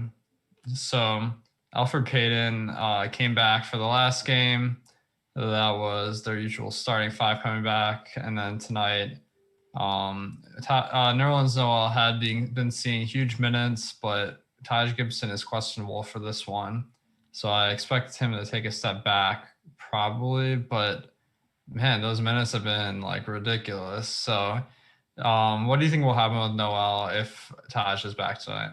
If Taj is back, I think you most likely see Noel go back to like 32 to 34 minutes, which was really nice when he was playing it, 2 weeks ago when he was like 4,400. But now that he's priced for his new 40+ minute role without Gibson, it's going to make it really, really difficult to go there because it's not like he's a great fantasy producer anyway, especially playing alongside Randall, playing alongside some of these higher usage guys. He's kind of just out there grabbing rebounds occasionally, picking up some blocks, very low usage guy. So you really need every minute you can get out of him now that his price tag's up to almost 6K. If Gibson's back, I think it's going to make it really, really difficult to get to that price. Agreed. The other news here is Derrick Rose is out for this one. He missed a couple of games before the break, but I'm not really seeing any way to capitalize on that. Alfred Payton is probably going to get the bulk of the point guard minutes, but his price isn't anything to write home about. And then at the shooting guard, I mean, you got Alec Burks and Barrett and Bullock competing for minutes. So do you see any way to take advantage of Rose being out? Not really. I mean, this team's just kind of a mess right now. Like Elfrid Payton gets a bunch of minutes, but he's not a great fantasy producer with or without Rose. Quickly, the better fantasy producer is pretty clearly stuck behind every other guard on the Knicks in terms of who Tom Thibodeau wants to play. So, and he's priced up enough where I don't really even want to, take a shot on him on a slate this big. So I think it's really tough. Like if you get to some Payton in tournament lineups, it's fine. He did play like 35 minutes last game, but I think on average you're looking at 30 to 32 minutes with quickly getting the rest of the point guard minutes. Burks, I have trouble seeing his minutes be high enough that you're going to feel good about that. He's still playing behind Bullock / Barrett. It's just outside of Julius Randle, I think it's very, very difficult to get anything on this team. And I think it's difficult to get the Randle too, simply because he's almost $10,000. Yeah, that's crazy. He has been having a good season, but I don't know if it's that good. All right. Yeah, I mean, it's just it's one of those, like, it's kind of similar to Zach LaVine. Like, if Randall were $1,000 cheaper, he'd very clearly be one of the best plays. And so I think he's priced where like he should be. But it goes back to your point about the pay-up options typically being priced a little bit cheaper than they should be. Like if James Harden and everyone were like 12.5 or 13K, then Julius Randle starts to look better. But when those guys are only $1,000 more, it makes it really tough to roster Randle. Agreed. Now, on the Milwaukee side, we got one of those studs to pay up for, Giannis Antetokounmpo. You guys might have heard of him. But, I mean, the Knicks are a tough matchup. They play at a slow pace, and they're pretty solid defensively compared to what we've been seeing in previous years. So that's making me a little tepid on the Milwaukee spend-up options. How are you feeling about Giannis? Yeah, it's pretty much the same boat for me. I mean, I think Giannis is a good play. Obviously, he always is. But, he is the most expensive of the guys that you can pay up for on DraftKings. He is in a difficult matchup. The Bucks do still have a 117 implied total, but the Knicks are a solid team defensively. They play at a slow pace, like you said. So when you're kind of splitting hairs between guys, I do prefer Harden because I think Harden plays a couple more minutes, and because he's not playing a team that's quite as slow as the Knicks. You still have Luka here in a decent spot against OKC as well. So I think Giannis is fine, but I think that he's a little bit behind Harden in particular for me. And thanks, Mark K. He is with the $50 super chat after his big 175K win. So congrats, man. Appreciate the support and enjoy it. That's a crazy amount of money. So, all right. So the other guys on Milwaukee, Drew Holiday, had been super limited the last 3 games before break. Even if he's back, the price tag hasn't gone down much. So I'm not really thinking he's a play. I don't see really anything else on the Bucks. Do you have any plays here? No, I don't see anything else either. Like, I'm assuming Drew Holiday rejoins the starting lineup, but like you said, it's not like his salary came down, so I have trouble getting there. Middleton is priced up a bit from when Holiday was out. Lopez is cheap if you want to go with a cheap center and hope that Brook Lopez has a good game. But there's nothing really that looks appealing to me outside of Giannis. Nice. All right, the next one has some interesting plays. Minnesota at New Orleans. So for this one, D'Angelo Russell is out. Malik Beasley continues to be suspended. But the guys that are out that weren't out before are Jordan McLaughlin, the backup point guard, and Jarrett Culver, who is their first rounder from last year that hasn't been able to stay healthy. So they still got 10 guys, so I'm not really seeing anything huge with the injuries, but I know Spags on the last show was postulating that Rubio without McLaughlin in the mix is going to get more minutes. I'm a little hesitant just because he hasn't gotten the minutes yet this season. So I do see he's 4,700 on Fanduel, though, which is way too cheap. What are you thinking about Rubio with McLaughlin out? I think there's a good chance he gets more minutes. I don't expect him to play 36. Like, certainly he could, but I'm thinking more he plays 30 or 31 instead of 27 or 28, which when you're talking about Ricky Rubio, it's obviously better, but it's not making him look like one of the best options on the slate, I don't think. If he did get to 35 or 36, then obviously he's underpriced. But like you said, FanDuel price more appealing than the DraftKings price. I do think it's likely that he picks up a couple of extra minutes, though, because you don't have McLaughlin, you don't have Jarrett Culver, most likely, you don't have Beasley, you don't have Russell. Like, I'm assuming they're going to use Anthony Edwards staggered with Rubio and use him as the backup point guard. You could get Jalen Noel as doing it as well, but there's not really a true backup there. So I do think you probably get more run for Rubio. It's just a matter of if it's enough to make him a top play. Yeah, that makes sense to me. I guess they don't. Yeah, as you're saying, they don't have a backup point guard. Noel is a shooting guard, and then the other guy that gets assists on the team is Karl Anthony Towns. But I wouldn't expect him to really be staggered with Rubio. So they're going to need someone out there with the second unit to do the ball handling. Anthony Edwards, I guess he does have a 15% or a 13% assist percentage on the year, so that's a pretty good prediction there. But all in all, like we gotta figure out who are we playing here, because on FanDuel, Rubio is really cheap. I think he's a good play. Where do you expect these other minutes to go? Yeah, I mean, I think that you see at the very least minutes be solidified for Jalen Noel, maybe a couple extra minutes for him as well. I would guess like 22 to 24 minutes from him. He's cheap enough to where he's certainly someone you can look at in tournaments. He's a pretty high usage guy off the bench, and they need that.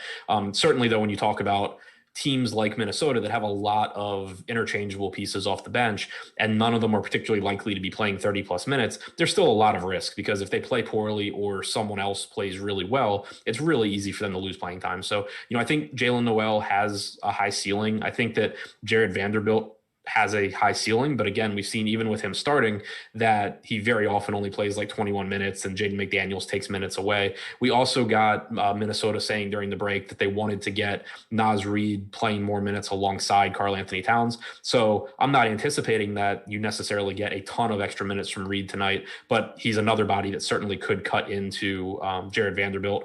One thing that's interesting is last game you got Jake Layman starting as well. He played like 26 minutes. He's only 3,300. Certainly, again, not someone that you're going to be confident in, but he's cheap enough to where in those stars and scrubs build, he's going to fit pretty nicely. We did just get a starting lineup here from the Hornets, and it wasn't really what I expected. Biyombo is starting at the 5. So, I mean, disregard everything I've said about Zeller, but I don't really see anything actionable from this. The other starters are the usual, except Graham is on the bench like we were predicting. Yeah, so, I don't see much there. Like, assuming Zeller's not a DNP, I'm just guessing that you're getting like 18 minutes from Zeller off the bench. You're probably getting like 21 or 22 or something useless from Biyombo. Yeah, Biyombo. He's not even fun when Zeller's out, so yeah. I would avoid it. All right, going back to Minnesota. What about Towns with Beasley and Russell out? He's probably going to get some more looks, but he's not the best like creator on his own, I would say. So I don't know if he'll get quite as big a bump as people might hope. What do you make of it? Yeah, I mean, I really like Towns. It's just, again, you still have to compare him to these other just, superstars that are not that much more expensive. We do have a decent sample going back to last year of him playing without any of Wiggins, Russell, or Beasley. And he's been like a 1.5 fantasy point per minute guy. He's got about a 21% assist percentage, 30% usage rate. Everything looks really, really good for him. And I like him a lot. I just don't know that I'm going to be able to prioritize him over guys like Giannis or Harden for, not that much more. Agreed. Let's go to New Orleans. We talked a little bit about Zion Williamson and how he might be an interesting play tonight. But what about the other Pelicans? Minnesota is one of the best matchups in the league. So you'd think that'd be good for fantasy value, but I'm not seeing a ton here because of the pricing. So what are you looking at for the Pelicans tonight? I actually really like the Pelicans pretty much across the board because they've been running tighter rotations recently, and you have JJ Redick out. So like, I'm assuming that Redick's minutes are soaked up by some combination of Nickeil Alexander-Walker and Kira Lewis, who shouldn't matter, at least for DFS. But recently you've also been getting more playing time for Eric Bledsoe. You've been getting more run for Lonzo Ball, and they're not, super inexpensive, but $5,600 for Bledsoe, if you were to get 33 or 34 minutes here in a good matchup, is a decent price. Lonzo at 6,800 is fine. Steven Adams, I think, is kind of interesting because his playing time hasn't been the most consistent, but I could see him getting a couple of extra minutes here to deal with Karl Anthony Towns. That's something that I think would make sense. And even if he doesn't, he's only 5,100 on DraftKings. So I think that if he gets like 27, 28 minutes, that's a pretty decent value.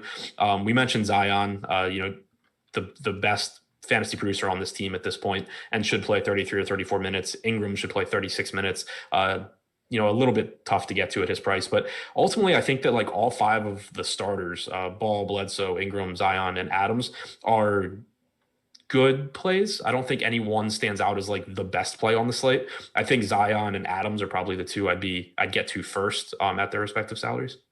Yeah, I agree. I think Adams is a little bit underpriced, and Minnesota is particularly weak at rebounding, so that's a nice match for Adams' skill set.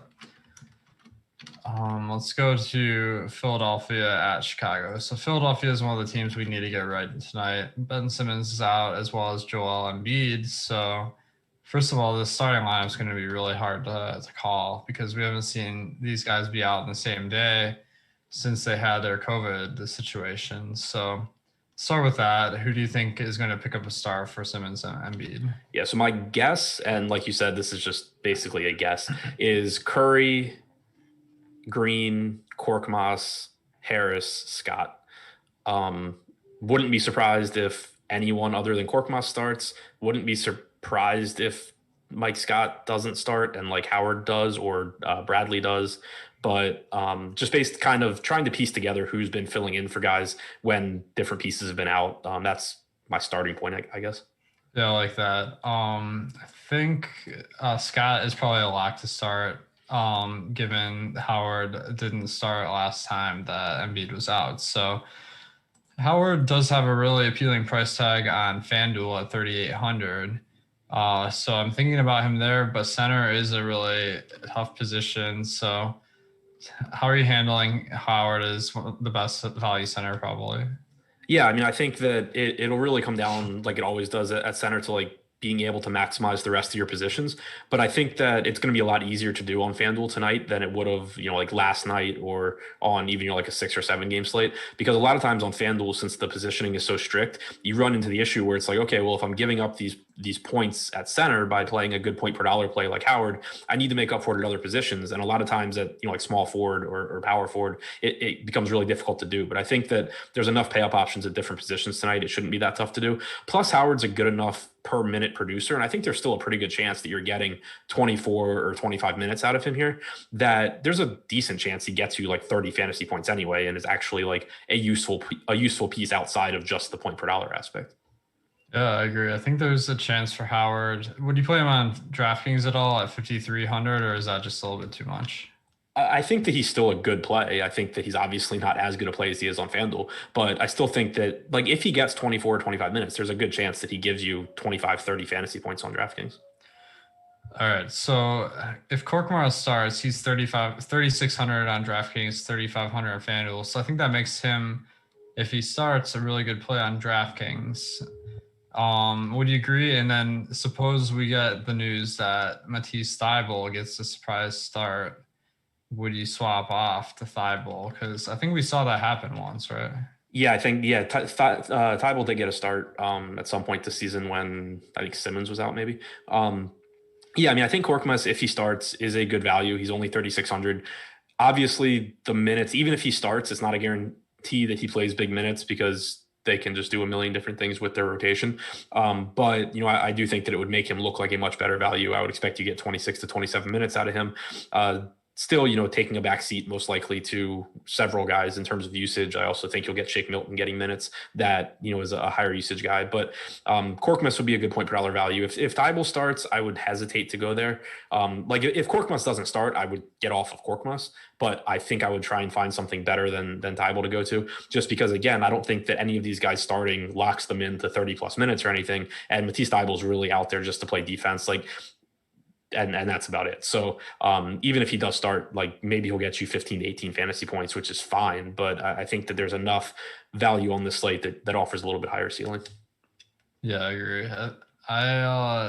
I think Korkmaz is really interesting if he starts, although last start he was a little disappointing. Now, Shake Milton is a potential value, particularly on FanDuel. We're not really expecting him to start, but do you think he still has the upside off the bench? Yeah, I think he does because he should be one of the highest usage guys out there. Tobias Harris should dominate usage for this team. But outside of that, you have Seth Curry should get an uptick, but Shake Milton is likely to be in the closing lineup, and he's likely to be the second highest usage guy on the team behind Tobias Harris. So, the salary has come up a little bit, but I do think Milton, assuming he's going to play around 28 minutes or so, if not, even more, I think he does have plenty of upside in his salary. Agreed. Now, Harris, I feel like, is one of the stronger plays on the slate. Just a lot of rebounding upside with Embiid out, and then a lot of usage upside as well. So he is a little bit more expensive on DraftKings at 8,100 than FanDuel at 6,900, but I think one of the better plays on both sites. What do you think of Harris? Yeah, I agree too, because he's just capable of doing a little bit of everything. Going back to last season, he's played, I think, between 600 and 700 minutes without either one of Simmons or Embiid on the floor. He's got a 28.5% usage rate, 13% rebounding percentage, also an 18.5% assist percentage. So just, contributes in a variety of ways. He's averaged about 1.2 DraftKings points per minute in those games. And then you consider that he's someone who plays huge minutes regularly for Philadelphia. So we're not looking at him saying, okay, well, normally he plays 30 minutes, but maybe he'll play 38 tonight with those guys out. He's normally playing 35 or 36 minutes. So I think that makes him, even safer as well. Nice. He is the top value on the board for me on DraftKings. So I think I'm going to be going to him a lot. Then Danny Green, he saw big minutes earlier in the season with some guys out, and Seth Curry also should be more of a main piece in the lineup here. So, I mean, those guys aren't the most exciting fantasy names. How are you feeling Green and Curry? More interested in Curry than Green, I think. They're similarly priced on DraftKings. I just think you get more peripheral upside with Curry. Neither one stands out as a priority, but I think Danny Green typically, if he has a big game, it's because one, he plays 50 minutes like he did in the one game earlier this year, or two, he just shoots the lights out from three. Whereas Curry, he's a very good 3-point shooter, and he could get more looks without Embiid and Simmons, but he's also likely to have the ball in his hands a little bit more and pick up more assists without Simmons. So given that they are similarly priced, I'd give a slight edge to Curry just because of the peripherals. Nice. On the Chicago side, we have Markkanen and Otto Porter Jr. back for this one. So that's kind of mitigating my interest. I don't know exactly what's going to happen, but I do know that putting Markkanen in, he's one of the higher usage guys on the team. And then Otto Porter as well, a little bit better fantasy producer than whoever he's replacing in the rosters. So I think that's a net negative for most of the Bulls. And it sounded like what you were saying about Levine, you kind of are off the Bulls as well. Yeah, I am. It's not to say that one of them can't do well, but it's just the likelihood of any of them having a game to justify their salary goes down when you put Markkanen back in, even if he doesn't play, his full allotment of minutes. Like if you're getting 26 to 28 minutes or something from Markkanen, that's a higher usage guy out there that rebounds. Otto Porter is a higher usage guy as well. And so it kind of just pulls back, not to mention that it can cut into minutes. Like I'm not really concerned about Levine losing minutes, but Wendell Carter could. I think you're probably pretty safe getting like 28 from him, but like Thad Young's minutes should get pulled back. Garrett Temple's minutes should get pulled back. So obviously not really looking at those guys. It just is a team where, they've been shorthanded for a very long time and now they're not. Definitely. Did get a note here that Zeller is actually starting and not Biyombo. So that makes me a little bit more interested in Zeller again, but probably not one of the top centers of the slate. All right. Orlando at Miami. Aaron Gordon is questionable for this one. If he comes back, what do you expect to happen to the Magic? I expect it to be another really messy team if he's back, because he's another one where he was actually producing at a really high rate this year. He was contributing. He was a high usage guy. He rebounds and he was picking up a lot of assists. So I think that it takes away from Vooch, who's still been very good in games with Gordon, but you saw a very clear step forward when Vooch played without Gordon. I think it would take away from Michael Carter-Williams, who, still would get his because Fournier's out and Gordon would just be taking a lot of Fournier's touches, essentially, kind of replacing Fournier, but it still would be not as good as if Gordon and Fournier are both out here. And then, I'm assuming Gordon wouldn't be full strength, but I'm guessing you would get like mid-20s in minutes from him. Yeah, I agree. I think it makes it a little bit tougher to get to the Magic. They don't have a very good matchup versus Miami. Anyway, they're a big underdog, only projected for 101 points. So I don't see a ton here. We did get some news coming through here. We got TLC out. He was doubtful. We have Jeff Green available, but now we just got bombshell. Luka Doncic is out. So that was not something we were expecting. It says it's just rest. So don't worry if you had him in best ball.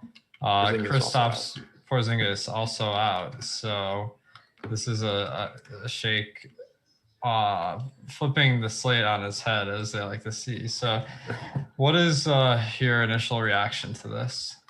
I'm going to roster a lot of guys from Dallas. I mean, Jalen Brunson will end up looking really good. Maxey should look good.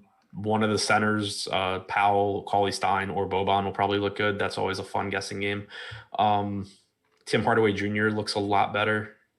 Josh Richardson will probably still continue to suck. Yeah, I mean, I think Brunson and Hardaway probably end up taking the biggest step forward from the guard/wing standpoint. Whoever starts at center is going to project well also. So I'm looking at the rotation now. I feel we got John Wall as questionable today as well. Did these guys not just get like a full week off? Yeah, and the annoying thing is that like there wasn't any injury updating like all morning. Right. So my first reaction here is I feel like Jalen Brunson is now the best play on the slate, assuming that he gets the start with Luka out. I mean, he's just the guy that whenever Luka's out, he benefits a ton. So are you going to lock in Brunson? Yeah, I think Brunson pretty clearly is a top option. We also just got from the other side of this game, Darius Baisley is out for OKC. Oh man, that's exciting. So Roby night? Yeah. Yeah, I guess. I don't remember because normally Roby starts for Horford. I don't remember who they've been starting for Baisley. I think it'll probably be Roby though. Yeah. Well, let's just break down this whole game now, I guess. Let's skip the whatever one we were on. I think we're on this one anyway. Oh, we were. Perfect. Man, this is a great service that we're getting these updates now. Yeah, Roby, I think he's kind of like the power forward / center. So I feel like there's a good chance he gets to start, but I feel like he's not going to be as good playing with Horford as he would be starting at center. But I guess Baisley is kind of the center when they're both on the floor anyway, so I'm a little torn. Yeah, I mean, I think the biggest thing is that Horford contributes like so much in a variety of ways that it's going to take production away from Roby that it normally wouldn't. Like Horford rebounds better or at a higher rate than Baisley does. He gets more assists than Baisley does. He's a higher usage guy than Baisley is. So putting Roby out there with him and then still having to contend with Shai Gilgeous-Alexander, I think makes it so he's still a pretty mediocre play, I think. Yeah, I guess Roby doesn't look very good. Horford as well, like not the most exciting guy. He seems to always not play big minutes. Honestly, I don't see much on this Thunder team aside from Shai Gilgeous-Alexander, maybe as a guy to mix it up. So are there any Thunder standing out to you? No, I mean, Gilgeous-Alexander is always the one that you look to first, but I think that this is very quickly becoming a slate where even more than it already was, you're going to be able to get to the top end guys. And so Gilgeous-Alexander, another guy that, at 8,900, he's fine, but I think that you're going to probably be better off getting into that 10K plus range, and just saving money somewhere for, saving an extra $1,000 or so somewhere else. So not really a whole lot that stands out here. Like, I think that OKC still has enough bodies. This isn't, or it shouldn't be at least, a situation like earlier in the season where they are completely depleted. So I don't think anything really will stand out. Okay, I agree. Yeah, I can see some plays here, but Dallas is definitely way, way more exciting. So let's talk about starters on Dallas at the point guard position instead of Luka Doncic. Are you expecting Brunson, or do you think they switch it up? Yeah, I'm expecting Brunson. I'm going to try and pull it now to see what they did the last time he was out, but I'm expecting Brunson starts. Okay, and then at center, I recall that Dwight Powell, he started a game when Porzingis was out, and then it was a back-to-back, and he didn't start the next game. It was Boban. So I feel like Powell, he didn't play last night, so I'm not expecting this big injury he had last year to be a factor in how much he plays tonight. So that's kind of making me a little intrigued, but I don't know if I feel confident enough to like play him in fantasy tonight. Yeah, so Brunson did start the last time that Luka was out, which actually was against Oklahoma City on March 3rd. Brunson started. He played 33 minutes. Trey Burke played 22 off the bench. Hardaway played 31 minutes. Richardson played 35 and a half. So yeah, what we were saying about the wings there. And then for Porzingis, the last time he was out, I'm trying to pull that up now. I think you're right that Boban started. But one thing that I do think is interesting is that typically in the past, and it's always really, really difficult with Rick Carlisle to guess what he's going to do. One thing in the past that kind of has been a typical tell for if Boban's going to play or not has been pick and roll usage for the opposing team. And the last time he started was against Philly, where it's not as much of an issue. Now I think it might be kind of hard for Boban to be out there just because you could have SGA sort of making life difficult. But again, I'm normally wrong about what Carlisle's going to do, so I don't feel super confident in it. I do think if they start one of Powell, Cauley-Stein, or Boban, I'd definitely be interested in going there just because they're all essentially minimum salary. They could also just start Maxey at the 5 and start James Johnson as well, though. That's a good point, where the center matchup matters somewhat in determining the starter here. So versus Horford, Maxey could definitely slide in there. But now I'm feeling like maybe center isn't the spot to spend down on tonight's slate. It's going to be like you got Brunson, you got Trey Burke. Like they both stand out as better values. Tim Hardaway. So I'm kind of thinking about the roster construction here. I did update the projections if you guys want to start building some new lineups with this information incorporated. So Trey Burke looks especially interesting. He's 3,100 on DraftKings, 3,500 on Fanduel is not as much of a factor, but you mentioned he played 20 minutes about in the last game. He's a pretty good fantasy producer, just short of a point a minute, and the match was good. So do you think Trey is worth a shot here? Yeah, he scares me, but 3,100 is, as long as he gets on the floor and plays 15 or 16 minutes, it's pretty hard for him to do really bad at 3,100. He does scare me though, just because he's not really been favored by Carlisle all season long. But did play 21 and a half minutes last game or last game without Luka rather. So I expect him to get similar run tonight. Yeah, Luka has only missed this one game for pretty much the whole recent part of the season. So we did see Trey Burke play about 20 minutes in that. So that's encouraging. But it's compared to other 3K guys, it seems somewhat appealing. Yeah. All right. So what about Josh Richardson? He's 5,200 on DraftKings, 4,700 on FanDuel. Maybe getting a little bit of extra responsibilities, but he's not a great fantasy producer this year. So how are you going to handle Richardson? Yeah, I think Richardson is interesting because, if you go back to his time with Miami, he's always been able to do pretty much everything on the floor. He's never been a great scorer, but he could get assists when he needed to. He could rebound when he needed to. And he's kind of just been in a situation with Dallas, I think, where, maybe he's washed, but I think it's been more of just, Luka does everything. Porzingis rebounds. It's kind of just been a tough fit where he doesn't need to do anything. So I do think you could get a nice step forward for Richardson here. And he did play 35 minutes the last time that Doncic was out. Nice. So that looks pretty appealing. And then, do you see anyone else on Dallas that you'd be interested in? I don't think so. Whoever starts, I don't remember if we had mentioned Tim Hardaway, but I do think you'll see Tim Hardaway most likely play around 30 minutes. He should get a usage bump as well with both of those guys out. Whether he starts or not, I think you see him in the closing lineup. So I think Hardaway looks good. Whoever starts, whether it's one of the cheap centers or James Johnson, I think looks like a decent value. But again, you could just very easily see minutes split between those guys to where they don't end up being the best plays. Nice. All right, guys, if you want to keep up to date on all the breaking news, follow us at Awesemo NBA on Twitter. We got News God in there giving all the latest updates, and also join our premium Slack.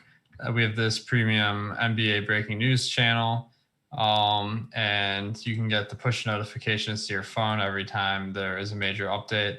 Saved me on multiple occasions because, I'm not knowing when to check my phone unless I feel that buzz. So that's a nice little feature. So check out Slack. Also, we got Odd Shopper. That's our odds comparison tool. 80% of you guys in a poll said that odds shopping was important to you. We also got a special feature with the player props where you can see our projections and our projected ROI for each bet next to the props. That's pretty useful because these prop bets are some of the better ones to make money in NBA sports betting these days. So shopper.awesemo.com. Let's move on to Golden State at LA. So Golden State, we did get the news that James Wiseman is in today. He played monster minutes in the last game when he had Draymond Green, Oubre, and Curry out. And that inspired me to draft him a little bit in best ball because he hadn't seen nearly those minutes where he played over 30. But now with Draymond Green back, I'm thinking it gets scaled back a little bit. But do you see upside in Wiseman tonight? Yeah, I'm interested here because Steve Kerr said that they were going to make several rotation changes going into the second half. I haven't seen what those are. He's been pretty tough to read this year with his rotations in general, but one logical thought would be that they're going to get James Wiseman more minutes. So I think that he definitely has a high ceiling here. Is he someone that I would trust to play huge minutes at 5K in like a cash format? Probably not. I don't think I'll need to take on that much risk to find value plays today. But in tournaments, I mean, he's someone that averages over a fantasy point per minute, and there's no real reason he can't play more minutes. There's nobody preventing him from playing minutes. Like you have Kevon Looney out there, who cares? Eric Pascal isn't taking minutes away from James Wiseman. It's purely Steve Kerr saying, hey, I want you on the floor, or I don't want you on the floor. So I think there is a pretty decent chance that you start getting more run from Wiseman. Yeah, I think that's going to be something to look out for. I don't think he's hugely relevant on today's slate, but maybe as a contrarian play. And Fanduel at 4,200, maybe a decent pivot away from Dwight Howard. Although I do think Howard is slightly better as a play tonight. Curry, Oubre, Green, and Wiggins. I mean, we know who's getting the minutes for the Warriors, but the matchup versus the Clippers is on the tougher side, and the pricing today doesn't look very appealing. Do you see yourself landing on any Warriors? Not much. I mean, Curry obviously is capable of just breaking any slate, but with all the news we just got, so much guard value opened up that you made the point that paying down at center might be a little bit more difficult now because so many of the top plays are at guard. That also does make it more difficult to pay up at guard, especially when you're, at least in any sort of optimal format, you're probably, if you are paying up at guard, allocating one of those spots to James Harden. So I think it'll be tough to get to Curry. He's a really high ceiling guy, but he doesn't really produce that at as quite as high a level as the other really expensive options. And the matchup's not great against the Clippers either, like you said. On the Clippers side, there is some better plays, I would say. Kawhi is 8,900 on Draftkings. Not the greatest price, but solid. Paul George is 8,500, but his real value is on FanDuel 7,800. Now, it's hard to forget the way that Paul George ended the pre-All-Star break. So how are you handling him today? Yeah, I mean, I love the price on FanDuel. It's just a really, really good price tag there. And you get a fast-paced Golden State team. They have played well defensively recently, but they played a really fast pace, and you're clearly getting a discount on Paul George. He's produced at a high rate this year, even in games where both him and Leonard have been active. So, I think he's fine on DraftKings. I think Leonard's fine on either site, but I think the clear value and the clear top play from the Clippers is George on FanDuel specifically. Agreed. Now, Reggie Jackson had been getting a bunch of minutes, but I expect that to be down now that they got a couple of guys back. The one guy that maybe I think has value is Serge Ibaka, who is $4,600 on DraftKings. He hasn't been getting big minutes this year, only averaging 24, but I'm thinking maybe night slate only because we got so much value opening up. Any interest in Ibaka? Yeah, I was going to say, it seems like a pretty good night slate spot to take a chance, but I'm not really sure how useful he ends up being on the main slate. Yeah. Did see an interesting question here. Alex asks, do you think Tatum's rebounding will go up due to Smart coming back and them not running two bigs? So that's a pretty intriguing insight. So it sounds like you're in favor of that. Yeah, I think his will, and I think Tice's will as well. Tice has been less productive playing alongside Thompson. I think Tice scores at a more efficient rate now as well. It's just that in the context of DFS, I don't really think it matters all that much. But yeah, I do think that assuming Thompson goes back to the bench, it's a bump for Tatum and for Tice. We did get a question from Boss Price. Says, any insight if Paul George is dizzy today? Haven't heard. If the Clippers could just give an update to us a little bit earlier, that wouldn't be a big problem. All right, let's move on to Phoenix at Portland. So Phoenix, Devin Booker is questionable today. If he did miss this game, I don't think anyone would be able to swap because it seems like all the value is already like in earlier games. So I would think that could impact the slate pretty heavily since Devin Booker is the highest usage guy on the Suns. Is this a late swap situation you're going to be playing for? I think that, so the thing is, I think it's really difficult to like, it's really difficult to say, okay, well, I'm just going to like pretend Booker's out and I'll swap if he ends up being in, because then you're going to miss out on a lot of that early value most likely. But I think where it's actually going to be really interesting, like I'm okay just kind of giving up the value. Like if I can't get 3K Etwan Moore if Booker's out, you know, like I would like to obviously, but I'll live with it. Where I do think you'll be able to make some swaps though potentially is to Chris Paul, since you're going to have some mid-range guys maybe that you can swap around. And Paul has been very, very good in the games he's played without Booker this year. He's not that expensive. So I think Paul maybe is someone that you'll be able to swap to relatively easily, even though some of the value locks earlier. I guess it does help too that the Dallas game doesn't start till 9. So there's a decent chance we get Booker news by then, I guess.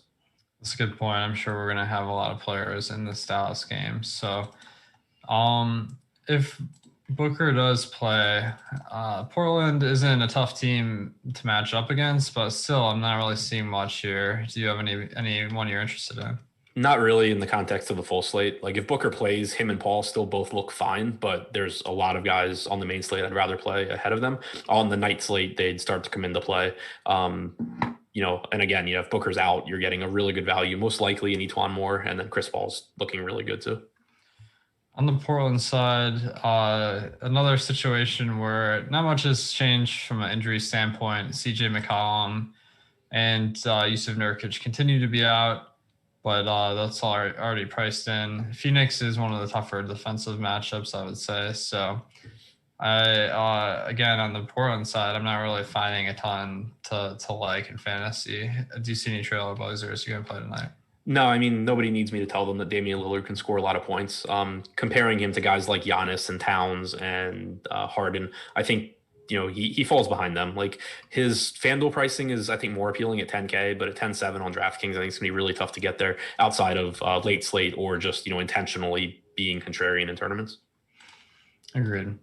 The next game I think will be a little bit more interesting. We got Houston at Sacramento, two of the more rebuilding teams in the league. So on this one, Eric Gordon is questionable tonight. He missed a couple games before the break. And the other news is that the Rockets called up Kevin Porter Jr. I think he's active for tonight's game. So I mean, he'll probably just come off the bench and play a little bit if he plays at all. But that shakes my confidence a little bit in some of the fringe Houston guys. But if we're assuming Gordon is playing, it's hard to get to them anyway. So how are you handling Houston? If Gordon or Wall sit, I think Kevin Porter becomes really interesting. Obviously, we don't know how much he's going to play, but there's no reason for the Rockets not to be playing him.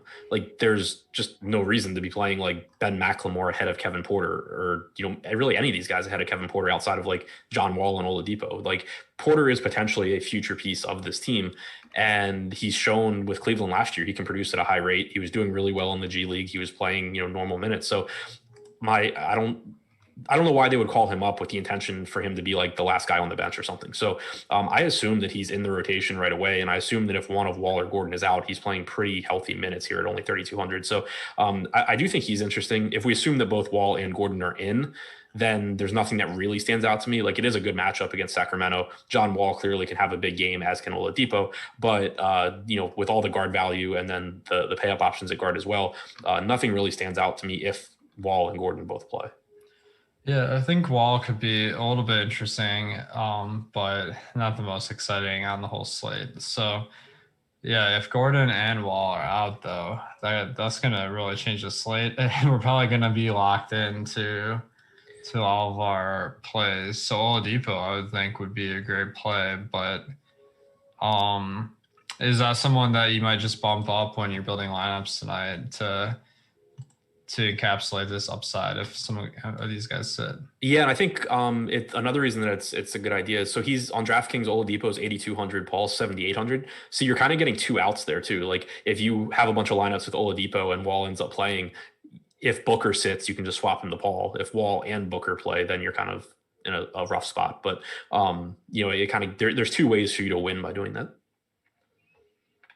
Yeah, that makes a lot of sense. So kind of leveraging this double injury situation at point guard. Now on the Sacramento side, Tyrese Halliburton is back, but he's on a minutes limit. So I don't think he's really playable in fantasy, but how do you think that impacts the rest of the Kings? I think it makes Marvin Bagley's minutes more volatile because, we'd seen Halliburton close over Bagley, but since Halliburton's on a minutes limit, I think it's relatively unlikely that happens. So I think you're probably getting like 28, 29 minutes from Bagley, but it makes me a little bit less comfortable with him. It makes me a little bit less comfortable with anyone else coming off the bench. Corey Joseph, Nemanja Bjelica, these guys, I think take enough of a hit where I'm not really looking to them. And Halliburton, whenever he's on the floor, is going to just take a little bit away from whoever he's playing with. But ultimately, I think when you look at the pricing, it's just, if you can get to De'Aaron Fox, great. It's a good matchup against Houston. He's very good. He's going to play huge minutes. Outside of that, I don't think there's a whole lot that really stands out, now that Halliburton's back. So we just to get some news here, Terrence Ross is out tonight. So, you wouldn't think that would make a huge impact, but now I'm kind of looking back at these Orlando guys. I'm like, maybe some bacon. Is it crazy? What do you think? The thing is, the matchup still sucks, and there's still so many good value options. The thing is, if Aaron Gordon ends up being ruled out too, they're going to be so short on minutes. You're going to get, Aminu played 24, 25 minutes last game. Okiki played 24 minutes already. They're going to be really short on bodies if Gordon doesn't play. I don't want to go to Orlando, guys, against Miami here. They have such a low total. There's so many other games to get to. There's so much good value. But, I think that maybe looking if Gordon's out, looking to a 3K Chuma Okeke probably is a pretty good value. Yeah, I'm trying to figure out their rotation here because they really are lacking at guard in particular. So, is Michael Carter-Williams, he'd been playing only at point guard with Chase and Randall as the backup. But now I'm like, are they going to play more on the same lineup? I don't know. Do you think Carter-Williams will see a lot of minutes? I think, yeah. I think you could see 34 minutes from Carter-Williams. You could see Randall pick up, a few minutes alongside him, 34 for Carter-Williams, 20 or so for Randall, something like that. Bacon get north of 30. Gary Clark could rejoin the rotation. Yeah. Regardless, I guess this play isn't the most relevant for fantasy. Oh, I forgot about Karim Mane. Is he out? He doesn't have a status on Fanduel. I'm looking. Yeah, he's out on the 5:30 injury report. Oh, he is. Okay.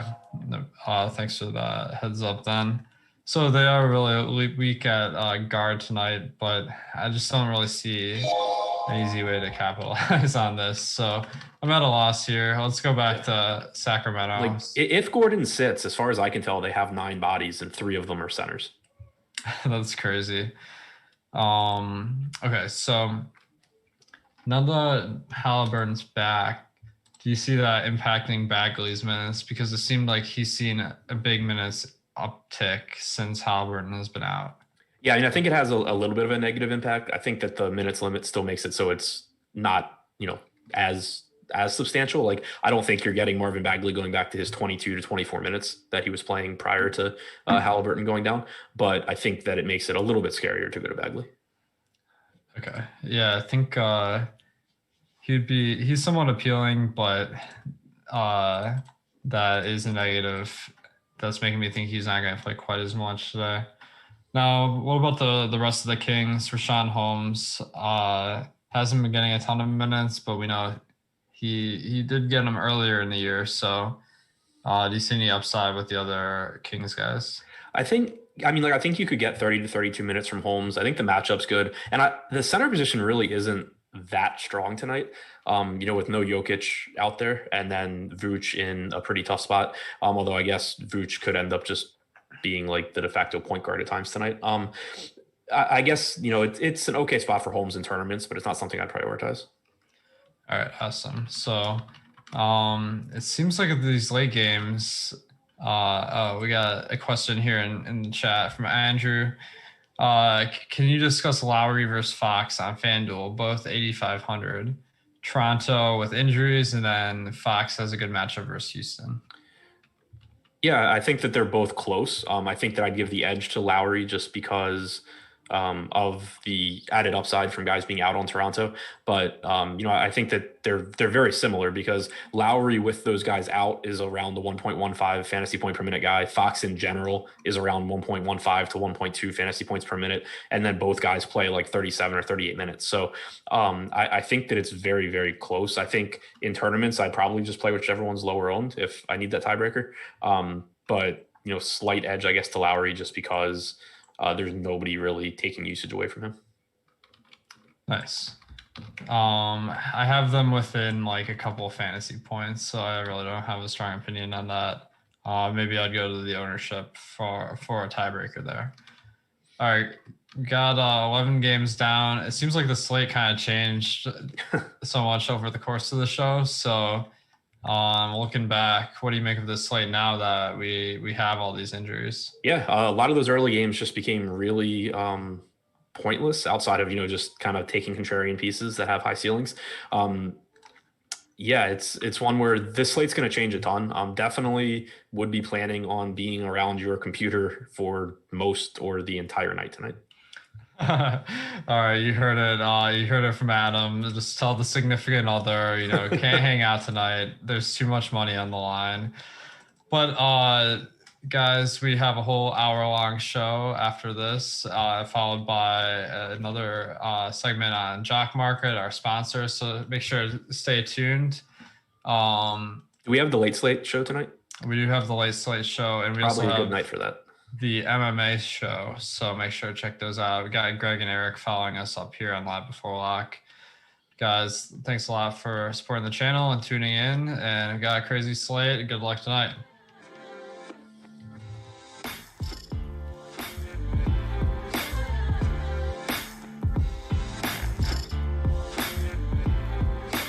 All right. Catch you guys later.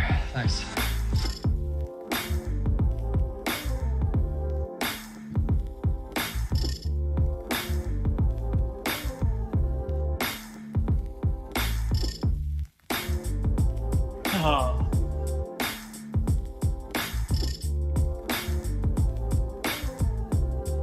Hello, friends. What's up, guys?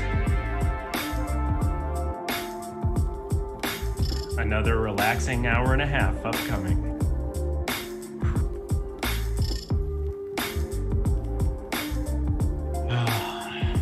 Just punch me in the face. Here we go. Gladly, by the way. Virtually. What a slate.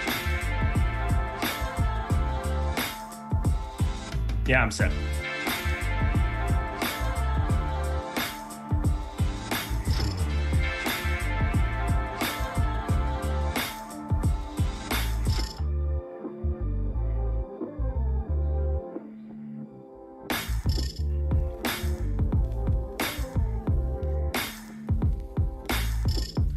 It is the Awesemo NBA Live Before Lock show. Really like the first day of spring. Eric, I know you live out west, so it's probably always nice near you, but living in New Jersey, I had weather over 70 degrees today. I'm also thinking, hey, we've got a full NBA slate, but it's the first day back from All-Star break, so there's probably not going to be players ruled out. Like, we generally know who's in. I had my lineup set nice and early. I figured I had everything figured out. Not so the case. Today's show, which is going to be a wonderful show sponsored by Jock Market. We really have a lot to talk about now, Eric, and a lot of stuff that I didn't think we were going to be talking about before. I thought this was going to be a pretty relaxed show. We could just talk about the guys we have the most exposure to at each position. No, not the case, because my lineups are all set, ready to go. And then Luka gets ruled out. Porzingis gets ruled out. John Wall downgraded to questionable. So there's a whole lot going on here. How are you doing? How are you handling all this news? Oh, great. I got to write the deep dive today, which is borderline non-essential at the moment with all of the Dallas news, with all of the things.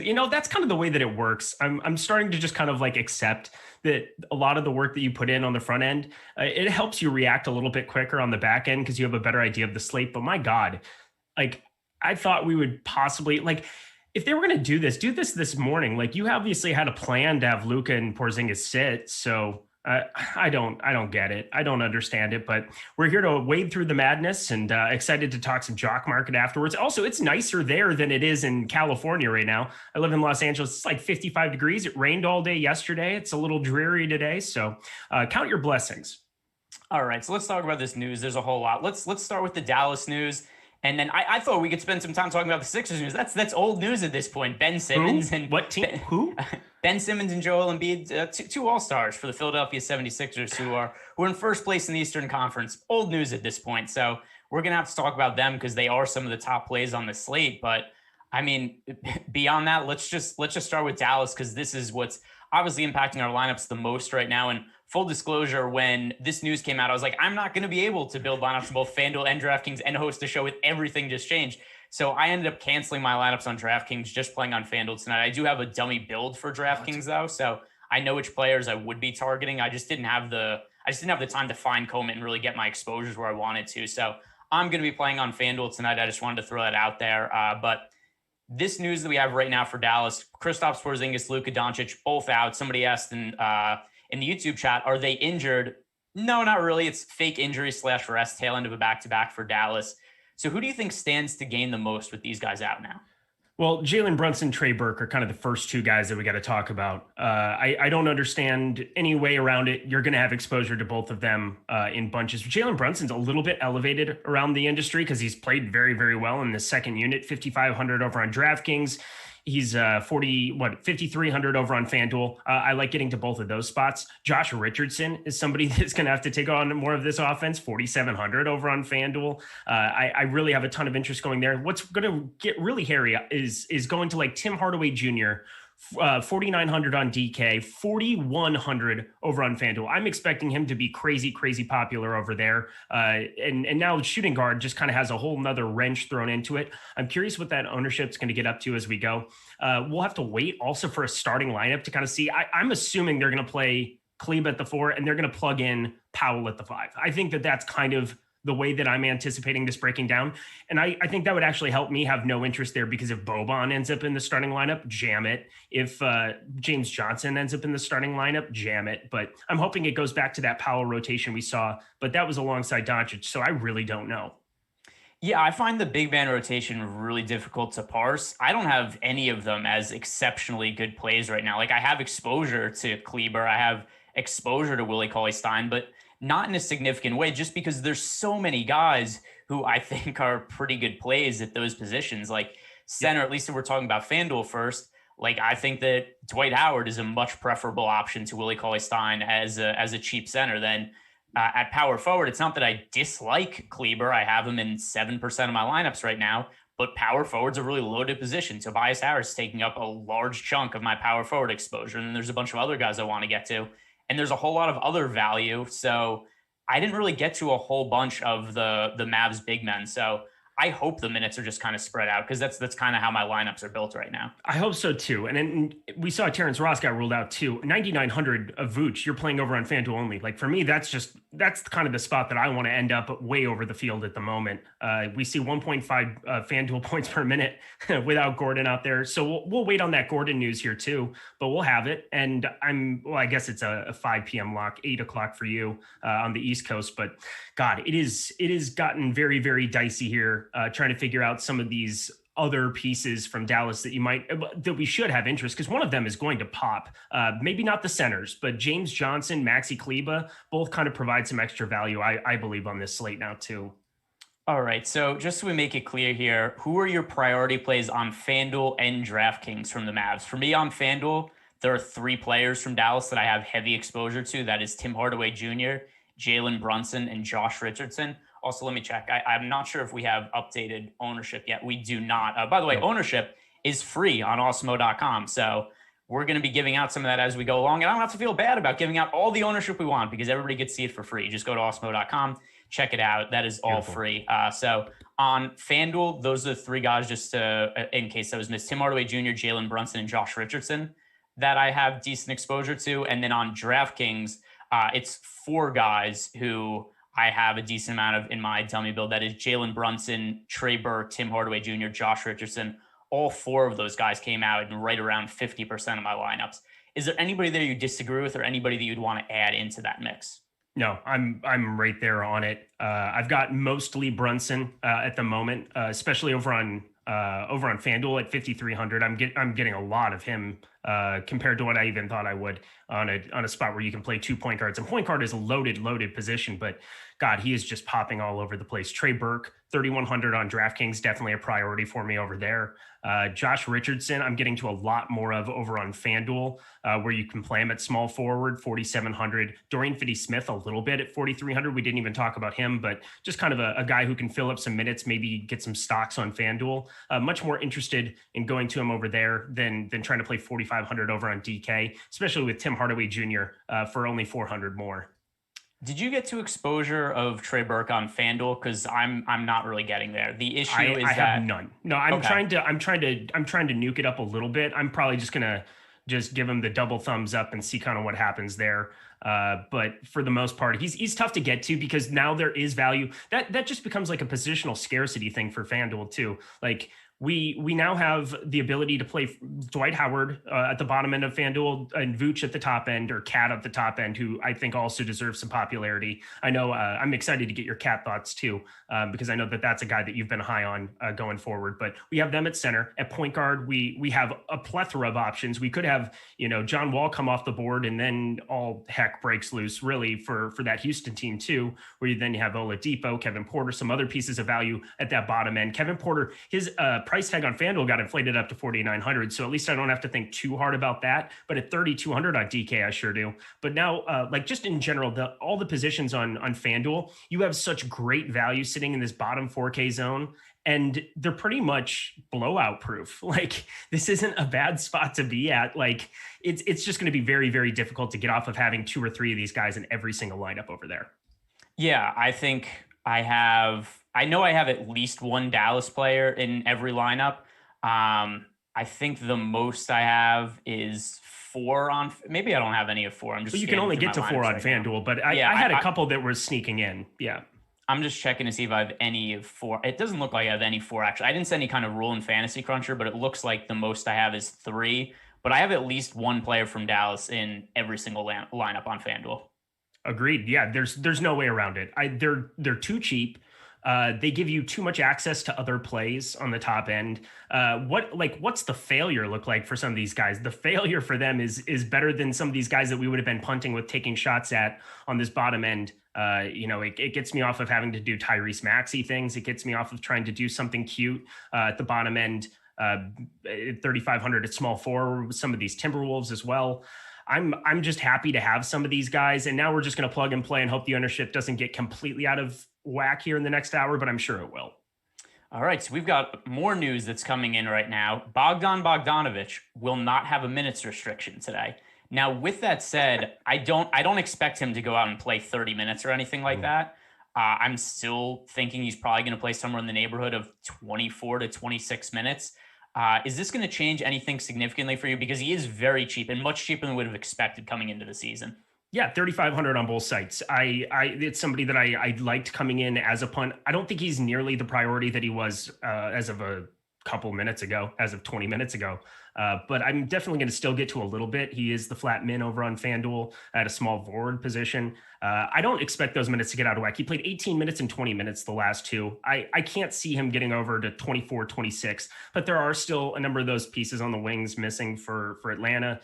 Danilo Gallinari is basically like a walking heat check. If he knocks down shots, he gets extended run. If he doesn't, those kind of get limited. And now you have another body in Bogdanović who can come in and do some stuff. If he shoots well, I could imagine he could get some extra run too, but I don't see him playing more than 26. So he's viable now down at the min. 3,500 on DK, still probably going to be a little bit light on in there. I would rather get all the way down to the bottom end on some of these guys. And now we have news that One of the guys that I was very, very high on earlier today, I'm going to have a lot of again. So one other thing I'm going to add about Bogdan, by the way, I don't have any exposure to him on FanDuel.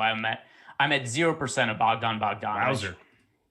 I mean, I'm going to give him a couple extra minutes. Maybe that'll change, but I don't think it's going to significantly. There's a whole bunch of guys that I think are good plays on the low end of small forward. But here's the other thing also. Here are his full numbers for the season with Atlanta. He's playing 23 minutes per game and scoring 17 FanDuel points per game. That's not good production, even when he was unrestricted. So if we go back to the games before he got hurt, there was no minutes restriction on him in these games. He was full go, and his final 4 games with the Hawks before suffering the knee injury. Against Charlotte, 18 minutes, 9 fantasy points. Against the Knicks, 19 minutes, 9 fantasy points. Against Cleveland, 23 minutes, 18 fantasy points. Against Brooklyn, 26 minutes, 9 fantasy points. It's not like we saw him playing a massive role or being a great fantasy producer, even when he was healthy. So I think we just kind of look at Bogdanovich. We think about some of the games he had last year and just say like, oh, hey, Bogdanovich, no minutes restriction. We've seen him play without a minutes restriction this year. He opened the season. There was no minutes restriction. And he wasn't very good because the Hawks are pretty loaded on the wing. There's a whole bunch of guys there. So for me, there's just too many guys that I prefer at small forward on FanDuel. Yeah, and I think Stanley Johnson, who's at the identical tag, is a guy that I'm assuming is going to continue to be in the starting lineup. He's a better play, but ownership is still a thing. We'll see what it gets to. I saw his ownership was out of whack on DK, which was the main reason. I saw he was over 20%. So I was happy to get off of that. I have no interest in playing like a popular Bogdanovich there, but part of it is like just getting to a guy at 3,500, getting somebody at the complete floor on FanDuel can be such an asset. And he is somebody who in Sacramento has showed a scoring upside. If he got healthy, if he got right, if you were to just like spark a 18 or 20 actual point upside, I wouldn't be completely shocked by it, but he was more of a necessity. Again, 25 minutes ago, he's not nearly as essential as he was before. So I'm not going to read anything to a minutes increase. He's not going to get to 30, so that doesn't matter. All right. We do have a super chat here from D Owens 89. He's asking us, pay up center on FanDuel. Do you prefer Vucevic or Capella? For me, I don't really love either of them for this slate. Also, I'm assuming that Aaron Gordon ends up playing, and that would take away some shots from Vucevic. That's not confirmed. Aaron Gordon's still listed as questionable as of now, but I have him in. I don't have any exposure to Vucevic, and I have 3% exposure to Capella on FanDuel, so that'll be a lean towards Capella for me. I'm going to lean Vooch. Just 9,900. He's under 10K. It's pending some Aaron Gordon. Like the Aaron Gordon thing isn't nearly as big of a deal as what it would be made out to be. It's not like he's going to get 28, 30 minutes of run or anything. I would assume. I don't think that he would be getting out there and immediately playing that much. But if you were to sneak in, maybe I would downgrade him a bit. But right now I'm getting well over the field on Vooch. I just 1.5 FanDuel point per minute guy. Miami without Bam Adebayo, he gets Kelly Olynyk. I'm happy to fire up a little bit over the field there. The Capella thing, I completely understand as well. He's a double-double machine. He's had 3 straight double-doubles, I believe, coming into the break. No problem getting there, but I would rather just go up for the ceiling of Vooch, and he could possibly put up the 60+ you would need on a slate like this. All right. And now before we talk about what our exposures are right now, one last news item. John Wall downgraded to questionable. I am assuming right now that John Wall does not play. And the reason this is pretty significant is this is the last game of the entire slate. There are 3 10 p.m. games. Houston, Sacramento is one of those games. So if John Wall is out, I think Victor Oladipo becomes one of the better plays on the slate, and people are not going to get to him as much as they should if John Wall is out, just because there is that questionable tag on John Wall and people don't really know what to make of it.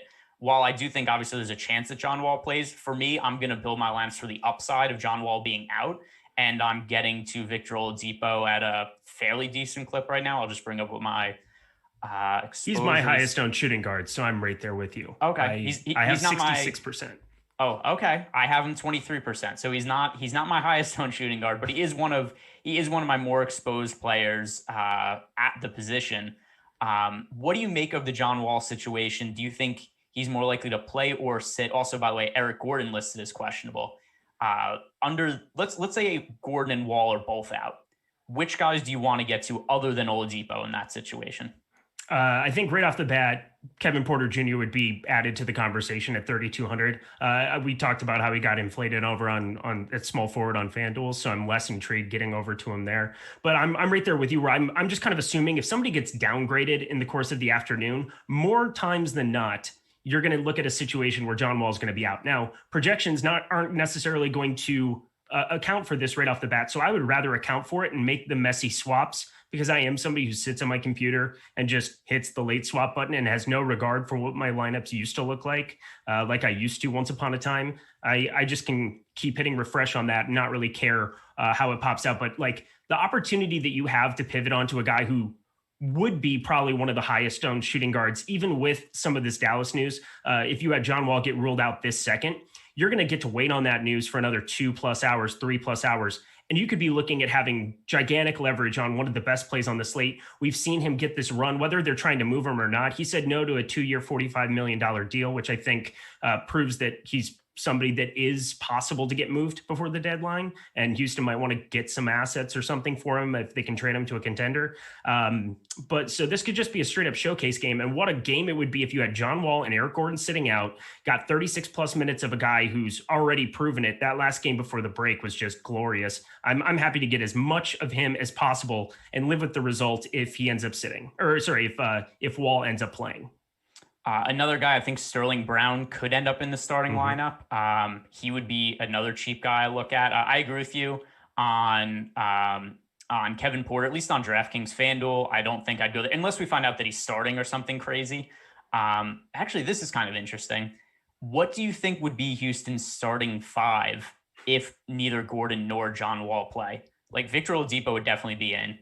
Yeah. Outside of that, Jayshawn Tate would probably start. PJ Tucker would start. I have no clue who would take up those other 2 starting lineup spots. I could see Tucker playing the 4 and they could go Pat in 5. Like we've seen him start a little bit. He did come off the bench last time towards the end, which cut down my exposure on him the one day that you were super high on him as well. And that was kind of a bummer because he played fantastic coming off the bench there. But I would assume it would go Brown, Oladipo, who would be the 3 kind of there. I mean, could you play Tate at the 3? I mean, yeah, you'd play Tate at the 3, Tucker, and Patton. I could see that being the 5. Otherwise, like they're not going to put McLemore in there. Kevin Porter Jr. is a wild card where what if he just came out and started like right out of the gate? That would be kind of bonkers at small forward. That would allow for Patton to maybe come off the bench and they could go Tucker at the 5. Rashawn Holmes isn't like the biggest dude on planet Earth. But yeah, that makes me also upgrade him substantially. I saw Alex was already high on Holmes, and that was a guy who was trying to sneak into more lineups, specifically on DraftKings where you can play 2 centers. Yeah, and unless I'm missing somebody, if Gordon and Wall are both out, the Rockets only have 8 active players. Yep. They would have McLemore, Kenyon Martin Jr., PJ Tucker, Sterling Brown, Jayshawn Tate, Porter, Patton, and Oladipo, because Kurucs is out, Daniel House is out, Exum's out, Nawaba's out, Christian Wood's out. So there are not a lot of bodies to go to. And the best possible matchup you could ever have. Like that's the biggest issue about it, is like it is unabated for all those guys against Sacramento. Yeah, towards the bottom of the league in defensive efficiency. They play at a fast pace, so definitely would be a good spot. All right, we've made it through all the injury news for now. There's probably going to be some other news item that pops up in another 2 minutes, but we do have a read here. We've got a nice little a nice little promo code here going on to celebrate the NBA second half. We have a special deal for all first-time users of Awesemo Plus. Get 50% off an Awesemo Plus weekly pass when you use the promo code Shamrock at checkout.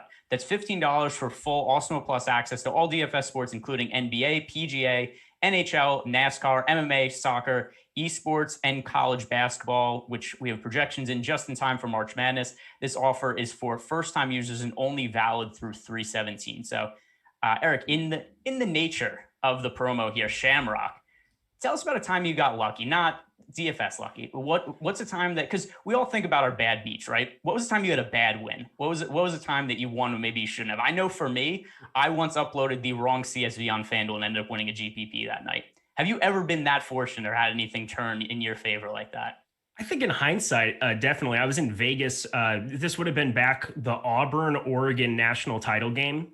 And I knew nothing about sports betting other than I liked doing it at the time. Like early, it would have been like around 2010, 2011, like right in that ballpark. I was in college, and I ended up buying the hook because I was just convinced that it was going to be a 3.5 point, or like I needed to get the hook on Oregon to be able to bet them 3.5 or whatever. And they made like a meaningless field goal when they should have been going for it, getting a touchdown in the fourth quarter. They ended up covering. They lost by 3, I believe, to Auburn. And I ended up hitting like my biggest sports bet of my life at that point in time, when I absolutely should not have been doing that. And in hindsight, it was a terrible, terrible way to bet, because I think I paid like minus 130 or minus 140 to get it. So in hindsight, that's something I would never do again, but got very, very lucky that it landed exactly on that. And that whoever it would have been, who was the coach for Oregon at the Kelly, Brian Kelly, he definitely made the wrong decision. So thanks to him. Yeah, I mean, I think that we fixate too much on the bad losses. We should be a little more positive. Fixate on what I call the bad wins, which if those exist, the bad wins, I think we should focus on those a little bit more too. Also, don't forget, today's show is sponsored by Jock Market. Eric and I are going to be sticking around for 30 minutes after lock. And even if you're not sure if you want to get in on Jock Market or not, if you just want to overall talk about or listen to us talk about the DFS slate, you know what's probably going to happen? By the time we're doing that last 30-minute show, there's going to be a million other people that are going to get rolled out. It's going to impact the Jock Market slate. It's going to impact the NBA DFS slate. So there's going to be plenty of other stuff to stick around and listen to us talk about.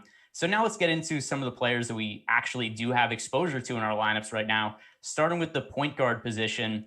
Fanduel, Draftkings, which guys at point guard do you have the most exposure to tonight, Eric? Let me pull that up here right now. I'll tell you the two guys that I'm way underweight on because I took them out of my pool, Ricky Rubio and Shake Milton. And I know that they're going to be gigantically owned here at the moment. So I'll let that be known ahead of time. I'm not playing as much on FanDuel as I have over on DK, mainly because I was able to withdraw some of my stuff ahead of this show over on FanDuel and not have to manage as much. But De'Aaron Fox is somebody that I'm getting to an absolute bunch. Kyle Lowry, I'm a little bit over the field over on FanDuel right now on our last run. Damian Lillard, I know it's a tough Phoenix matchup, but a guy with an immense ceiling. 10K just gives me a little bit different roster construction. I'm going to ride the wave there a little bit as well. And then I had Jalen Noel. I'm going to get him out of my pool like entirely at this point in time. Not somebody that I need nearly as much now that I have all of this Dallas value. So I'm going to get to a bunch more. Brunson was my highest owned in the last run, and we'll see kind of how that changes here as I hit my next calculate. There we go. Yeah, he's by far my highest. So there's a guy here that I think is going a little bit underrepresented by the field. His ownership's come up a little bit with the Luka Doncic news, but Trae Young, who is projecting right now for, let's see, what is the latest ownership on Trae Young? 14 is what I'm looking at, I believe. 13%. Okay. So I'm about double the field on Trae Young. And it's something I talk about a lot that I think does not get reflected enough when people are updating projections or looking at injury news. It does not only impact the team that's actually suffering the injuries. A lot of times it's going to make for an easier matchup for the teams they're going up against also. The Raptors are missing almost everybody. They've got no Pascal Siakam, no Fred VanVleet, no OG Anunoby. It's hard to know exactly what this does to their defense, but it stands to reason this is a significantly worse defense with all of those guys out. And also, as is, the Raptors defense has not been nearly as strong this year as it has been in other years.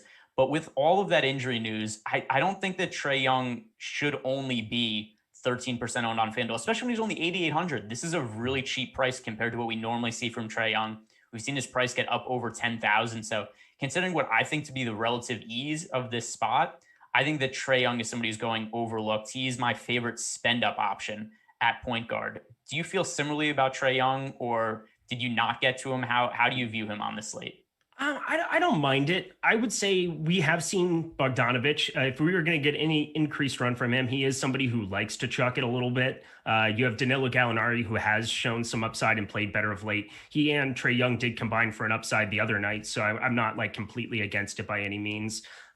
Just not somebody that I was like super excited to get to. I do agree 8,800 is a price tag that might have gone a little overlooked by me in that situation, but God, it is definitely kind of a smorgasbord on an 11 game slate. You can kind of just play your guys. Like there's going to be great plays all over the range. I think it's probably better to just go overweight to him. Trae Young, great play, 8,800. I can't really plug anything saying that he's bad in that spot. If John Wall were to play 8,200, I wouldn't have any problem up against Sacramento firing up there. Like there's plays up and down the board that are going to be low owned, that would be lower owned than Trae Young. But yeah, if you wanted to make him your stand, I have no pushback on that.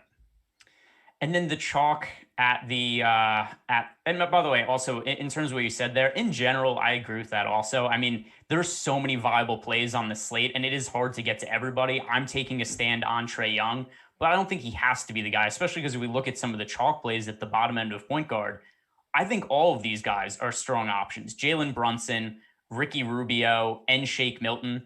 All three of them are really popular plays. Actually, surprisingly, Shake Milton picking up the least ownership of the three, because early in the day, it looked like Shake Milton was going to be like stone cold chalk on the slate. If you look at his numbers this year with Ben Simmons and Joel Embiid off the court, he actually leads the Sixers in usage. He's a 30% usage rate with both of those guys off the court. So if he starts at point guard, I think that he's the strongest play of those three, considering he's also the cheapest. How are you prioritizing Brunson, Rubio, and Shake Milton? I set up for me on FanDuel, where I have less going on. I'm kind of just crunching 50 and moving on. I'm just going to completely fade Rubio and Milton. I think there's enough that can go wrong. Obviously, this Minnesota-New Orleans game is the highest total on the slate, 238.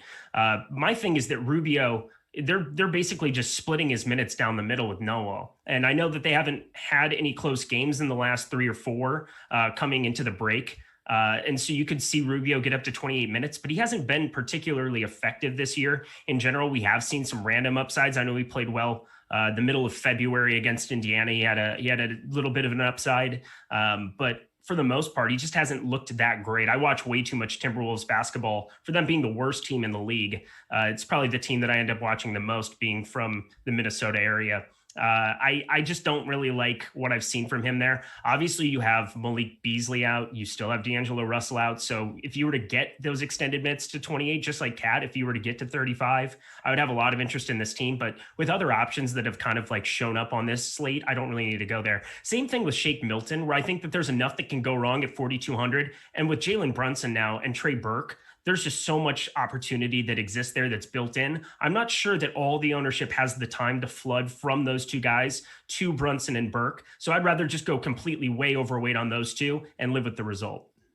So I have Ricky Rubio playing 34 minutes tonight. And what? Here's what I think.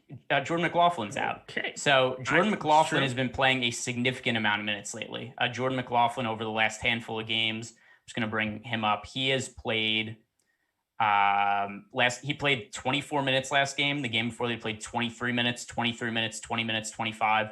That is a lot of minutes to allocate to other guys. And I know that somebody in the chat was asking me, what do I think of Jake Layman? Because I think Layman is going to pick up some of those minutes, but I don't have exposure to Jake Layman right now. I think a lot of them are going to go to Ricky Rubio. I think Rubio and Noel are going to have to share the court together. I mean, this is not a deep backcourt now. The guys who they have available are Ricky Rubio, Anthony Edwards. I guess, I mean, Jake Layman's more of a forward. I guess we could say plays guard minutes. Jalen Noel, Josh Okogie, and that's it.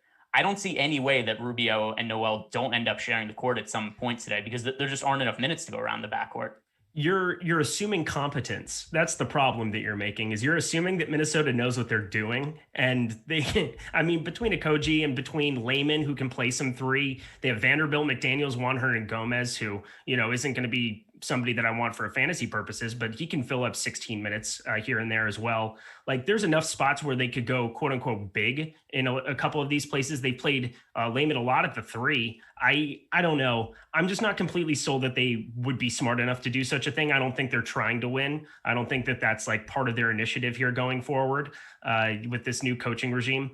I'm going to be light on it. I see where you're getting. 34 is a big number. That's massive disparity between that. I had him for 26 minutes. So obviously if I had him for 34, you would see that boost up. And on the last show, Alex and Adam were talking a lot about how you have to kind of be wrong on your projections. Well, I'd rather be wrong on my projections on somebody that isn't popular. Like, I would rather take some shots on somebody lower owned. So I get the Rubio play from that aspect if you're going to allocate that many minutes to him, but he is going to be super popular. And I think there's other places to go now for point guard. All right. And Ricky Rubio now, because like we said, ownership projections are free on Awesemo.com. He's projected for 25% ownership on FanDuel and 11% ownership on Draftkings at the moment for Ricky Rubio. Yeah, I mean, I feel a little bit differently than you, but it just looks like it's a difference in how much we expect him to play. Right. And if you knew he was going to play 34 minutes, would you be getting exposure to him in that case? Absolutely. Yeah, absolutely. There's no question. But I have him not only lower, I have him substantially lower than that. So I get the play from your aspect. I don't think it's even like a disagreement. I think it's just simply you see the path to the more minutes. I see the path for him for the same amount of minutes. All right. So the point guard position, let's move on from that and jump over to the shooting guards now. I saw some people earlier were asking about James Harden and what to make of him on this slate. I am slightly underweight to the field on Harden. I spent up at other positions. And the other thing too is I think there's a lot of other shooting guards that are strong plays. Paul George, we don't have to bring up what happened last time with Paul George again, but hey, I think no vertigo issues. Hopefully it doesn't stand up too quickly from the bench or anything like that. I expect him to play tonight. He's going to be a popular play at shooting guard, I think, for a good reason. The 7,800 price tag going up against the Warriors is too cheap. So he is a priority play for me. SGA is another shooting guard I like a whole lot, especially against now it's going to be a shorthanded Dallas team. I talked about before, I like Victor Oladipo a bunch. So if I'm paying up at shooting guard, these are the guys I prefer to get to than getting all the way up to James Harden. So I have single digit ownership to Harden right now. What did you do with James Harden? I'm over the field on James Harden. I think there's enough value in other places, specifically small forward. Over on FanDuel, I'm getting to like 28%. So I on our last run, I believe 15.6% if I'm looking at the same updated ownership. So I'm a little bit over the field. For me, it's just targeting guys with massive upside. So you've got him, you've got Giannis, you've got these guys that are kind of built-in floors of 50 plus, upside for 70. I'm going to try to win tournaments by capitalizing on those upsides. There's enough spots now in the 3 and 4K range on both sites where I have no problem getting over the field on him the way that I was an hour and a half ago. And whenever you get late breaking news, for me, the first impulse that hits my brain is go overweight on the studs. Like that's the first thing that I do all the time. I almost like, sometimes I'll just manually go in and boost their projection. If I think I can get to double the field, I'll maybe cap that number and just triple thumbs on it and make sure that I get that exact number. But James Harden was somebody that I was already getting to at the field. And now I'm getting way, way, way over the field with the Dallas news on Draftkings specifically. On FanDuel, just short of double the field. Because now you do have a lot of shooting guard options. Yeah, so I don't disagree with what you said there in terms of trying to get to studs. I just did it at different positions. So I didn't do it at shooting guard. Like I paid up at power forward a lot. I paid up at small forward a lot. Those are the two positions I primarily paid up for. I don't think price is all that prohibitive on this slate. But James Harden, 11,500 on FanDuel. He is, I'm pretty sure he's the most expensive. Yeah, he's the most expensive player on the slate. On FanDuel, yeah. Like I have Giannis projected for more fantasy points at power forward. He's somebody I prefer to get to, and that's one of the main reasons why. There's a bunch of other shooting guards I prefer. So I don't have zero Harden, but I'm underweight to the field on him. I paid up elsewhere. We do have some news here to talk about. The Raptors starting lineup is. Let me just bring it up. I've already screwed up the Raptors starting lineup once this year, so I'm gonna make sure I'm gonna read off all the names correctly here. Kyle Lowry, expected. Norman Powell, expected. But then we have DeAndre Bembry, Stanley Johnson, and Aaron Baines starting. So Chris Boucher coming off the bench, and then Stanley Johnson, an unexpected introduction to the starting lineup, especially because Terrence Davis, I assume is playing. I mean, they said earlier that they expect him to play, so. I guess he's in, but maybe playing more limited minutes than he would have otherwise because he was on the injury report, but he had been starting lately. So what do you make of this starting lineup for the Raptors? Stanley Johnson is somebody that I'm interested in. Also a really good matchup for the Raptors going up against the Hawks. So Stanley Johnson, DeAndre Bembry, any interest from you in them as value plays now that they're confirmed starting? Yeah, Bembry's going to be interesting because I didn't really know that we saw 20 minutes last time out. And I was kind of trying to figure out what to do with him. FanDuel 4,500, he's out of play. I'm not going to touch him. I don't think that there's any point in even talking about him there, but like getting over to DraftKings, having somebody at 3,400 at small forward, he's 100 less than Bogdanovich. I would prioritize him over that. I could see a path now for him. We did see 23 and 27 minutes in very similar situations beforehand. I guess they did have the long break between those two games, but you had, where is it at here? So the third and the fourth, the last two games that they played after a week break from the COVID outbreak, he played 27 minutes that first game, had a 3.4% usage. Like, I'm pretty sure that's an outlier for just about anybody, including PJ Tucker, including Isaac Okoro, including all of these guys that are just terrible usage dudes. So I would be happy to get to a little bit more than the field at the moment. specifically on DraftKings. On FanDuel, just completely out of play. And then Stanley Johnson, I already liked. Making sure that he was in the starting lineup was really the only priority there. Yeah, so Stanley Johnson is 3,500, the flat min on FanDuel. I have exposure to him, and I'm going to up it a little bit. I had him in 15% of my lineups. I'm going to bump that number a little bit more. The issue with going just crazy heavy with him, though, is that, and I think we've covered a lot of the shooting guards. Is there anybody else you want to talk about there? I'll throw in just in general the guys that I have the most exposure to at shooting guard before we move on. Tim Hardaway Jr., who we've also touched on when we talked about the Mavericks, and then Seth Curry. So my 5 highest owned shooting guards on FanDuel: Tim Hardaway Jr., Paul George, SGA, Victor Oladipo, and Seth Curry. Those are the 5 guys that I have significant of exposure to. Anybody else you want to bring up just before we move on to the small forward and talk about Stanley Johnson?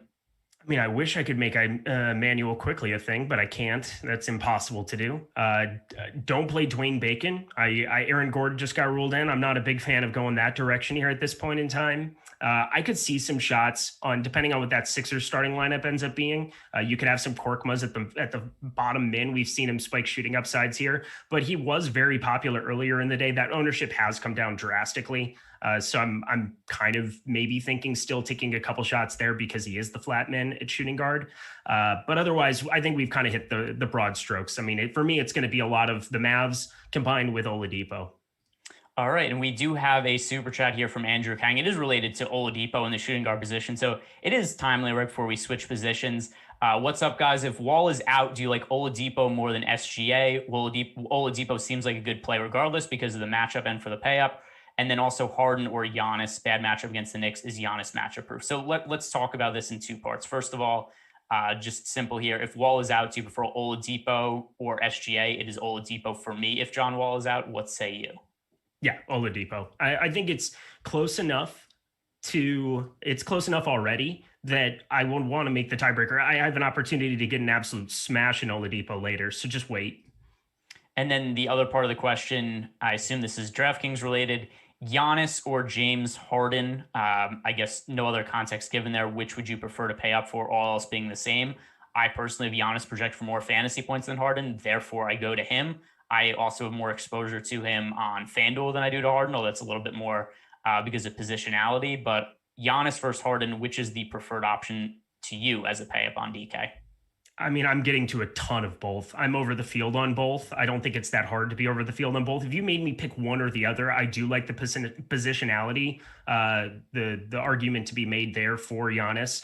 He's at a spot where on FanDuel, 11-3, then you have Randall, Williamson, Tatum, all viable options, but he's $2,000 up there. I guess, I don't know. The one thing is that James Harden's really the only guy other than Levine who has like that 60 plus point upside that exists. But on this spot, like on this slate now, you have so many other options that exist at shooting guard that you would have to pick Giannis at this point in time. And he did actually clarify. I assumed that it was a DraftKings question just because they're the exact same price on DK, but he said it's actually FanDuel. I have more exposure to Giannis than Harden on FanDuel. How about you? I have more Giannis. Yeah, I have 38% on him there, and then I have 26. And I'm expecting that number to come up here as I get some of the riffraff out. All right, so now moving over to the small forwards, we just got that news with Stanley Johnson starting. I just upped my exposure to him a little bit. But with that said, while he's in my lineups a little under 20%, there are still other small forwards that I'm prioritizing over him. So, I mean, other guys who are cheap at the position. We have Josh Richardson, who I have the most exposure to of any small forward for me. Danny Green, who I also think is a viable cheap option, although I was going to end up uncomfortably crazy on Danny Green earlier in the day. And then we had all these other small forward options like, oh, cool, I could play less Danny Green because I had a feeling that was probably not going to work out. But still, Danny Green and Josh Richardson are still players in that price range that I prefer over Stanley Johnson. So that's what's going to prevent Stanley Johnson from being some guy who ends up in like 30% of my lineups or something like that. It's just because there's so many other options at the position. So let's start cheap and then work our way up to the more expensive options. Which of the cheap small forwards are you prioritizing on FanDuel and DraftKings? I was right there with you earlier in the day. I had an uncomfortable amount of Danny Green there. I didn't really expect that until I started crunching and started looking into it, where it made a lot of sense. The minutes are going to be secure. There's an opportunity for shooting upside there. I wasn't excited about it, but now that's becoming Josh Richardson. It's becoming Stanley Johnson. It's becoming Dorian Finney-Smith. I was taking some shots before all of this. Nicholas Batum is 4,100 for a guy who can get some random counting stats. I thought that was kind of a good spot to go to. Precious Achua is still at the complete min at 3,500. I didn't expect like a ton of minutes, but we've seen 15, 16. Somebody who has been around a fantasy point per minute guy that I would have taken some shots on. And then Bogdanovich, I know you weren't high on in general, but I thought there was some viability at 24, 26 minutes of him to be able to take a couple shots here and there. But now the ownership is kind of there in a place where I'd rather just get to some of these more secure spots, especially the Dallas guys. All right, so we've got a pretty significant super chat here from Rabashua. Thank you very much, buddy. He's saying, thanks for all the great advice. Thank you, and thanks for listening. Do you like CP3 even if Devin Booker's in? So Devin Booker, a news item we didn't really talk about, but he's listed as questionable for today. I am assuming that Devin Booker plays as of now, and I hope I'm not wrong on that one because I don't really want – that would be really significant news to adjust to. Chris Paul would become a very strong play if Booker is out. If Booker's in, though, I don't have interest in Chris Paul. The issue we've seen really all year with Phoenix is when Devin Booker and Chris Paul are both on the court at the same time, they've really cannibalized each other's production. So there have been times where I've gone heavy on Chris Paul, but it's been when Devin Booker's out. There's times I've gone heavy on Devin Booker, but it was the one or two games we saw Chris Paul out. Other than that, they're not guys that I've really actively targeted. That and there's so many viable plays on this slate that I don't really see a realistic upside for Chris Paul if Devin Booker was in. Obviously, if Devin Booker's out, I'm gonna try to swap to as much Chris Paul as possible. If Devin Booker plays, are you gonna have exposure to Chris Paul? No, I will not. Okay, easy Pretty enough. Simple. So the small forward position now. Let's talk about. I forget where we were at there. We were just talking small forward. We were on the bottom end, and now we're going to the top end where you have Brandon Ingram and Jimmy Butler that kind of stand out on Fanduel for me. I know that's where you're playing a majority of your exposure, so I'm curious kind of how much of those two you're getting now with all of the Dallas inflection, because now that becomes a spot where I didn't feel great about punting it before. Like Danny Green was fine for me, Bogdanovich was fine, but now there's like legitimately good options in DFS and Josh Richardson that sit underneath 5K that kind of open up the rest of your roster. How much are you getting to Ingram and Butler before and now? Like what's the before and after effect? Yeah, so I mean, I had to lower them a little bit just because Josh Richardson became such a strong play and a priority for me. Josh Richardson, by the way, currently projecting for 23% ownership. Jimmy Butler at 20%, and the latest on Kawhi. Where's Kawhi's name? Kawhi projected for 22% ownership. So I'm actually overweight to the field on both Butler and Kawhi Leonard. I think it makes a whole lot of sense to spend up for these guys with all the value that's available now. That's also something else when I was talking about the James Harden exposure before. One of the reasons that I do not have a ton of exposure to James Harden is because I paid up at the small forward position a lot. I also went cheap with Josh Richardson, but the four guys I have the most exposure to at small forward are Josh Richardson, Brandon Ingram, Kawhi Leonard, and Jimmy Butler. And I'm overweight to the field on all four of those guys. And then I'm slightly overweight to the field on Stanley Johnson, but there's nobody else who, at least relative to the field, that I have a real massive amount of exposure to. So I look at those guys at the top. I think all of them make for strong plays. I'm actually really similar across the board, a little over 30% on Ingram, Leonard, and Butler. Butler, I really liked earlier in the day, where it looks like earlier we were going to get almost no ownership on Butler. And that was really weird to me, especially when we didn't have Josh Richardson as a viable play. But still, Jimmy Butler, no Bam Adebayo. And I think we're going to have to assume Butler does a whole bunch there. The pace of play is a little concerning. The game has a total of about 10 points less than any other game on the slate. But even with that said, Jimmy Butler is a half-court player. Like, it's not like we normally expect Jimmy Butler-led offenses to be running and gunning and be really up tempo or anything like that. So Jimmy Butler scores most of his fantasy points in the half court offense anyway. So I'm not too concerned about the pace of play for him. I still like him a lot. The 9,600 price tag seems pretty steep in this matchup, but for me, it wasn't really just because of how much value there is at other positions. Yeah, I think the major reason that I've come down a little bit on Jimmy Butler and Brandon Ingram is because now you want to use those two small forward spots to punt a little bit more. Like now you're kind of forced into a place where that opens up so many other options at other positions to be able to jam in Giannis and Harden together with another cheap shooting guard, to be able to pay up at center and get different on FanDuel, to do some other things.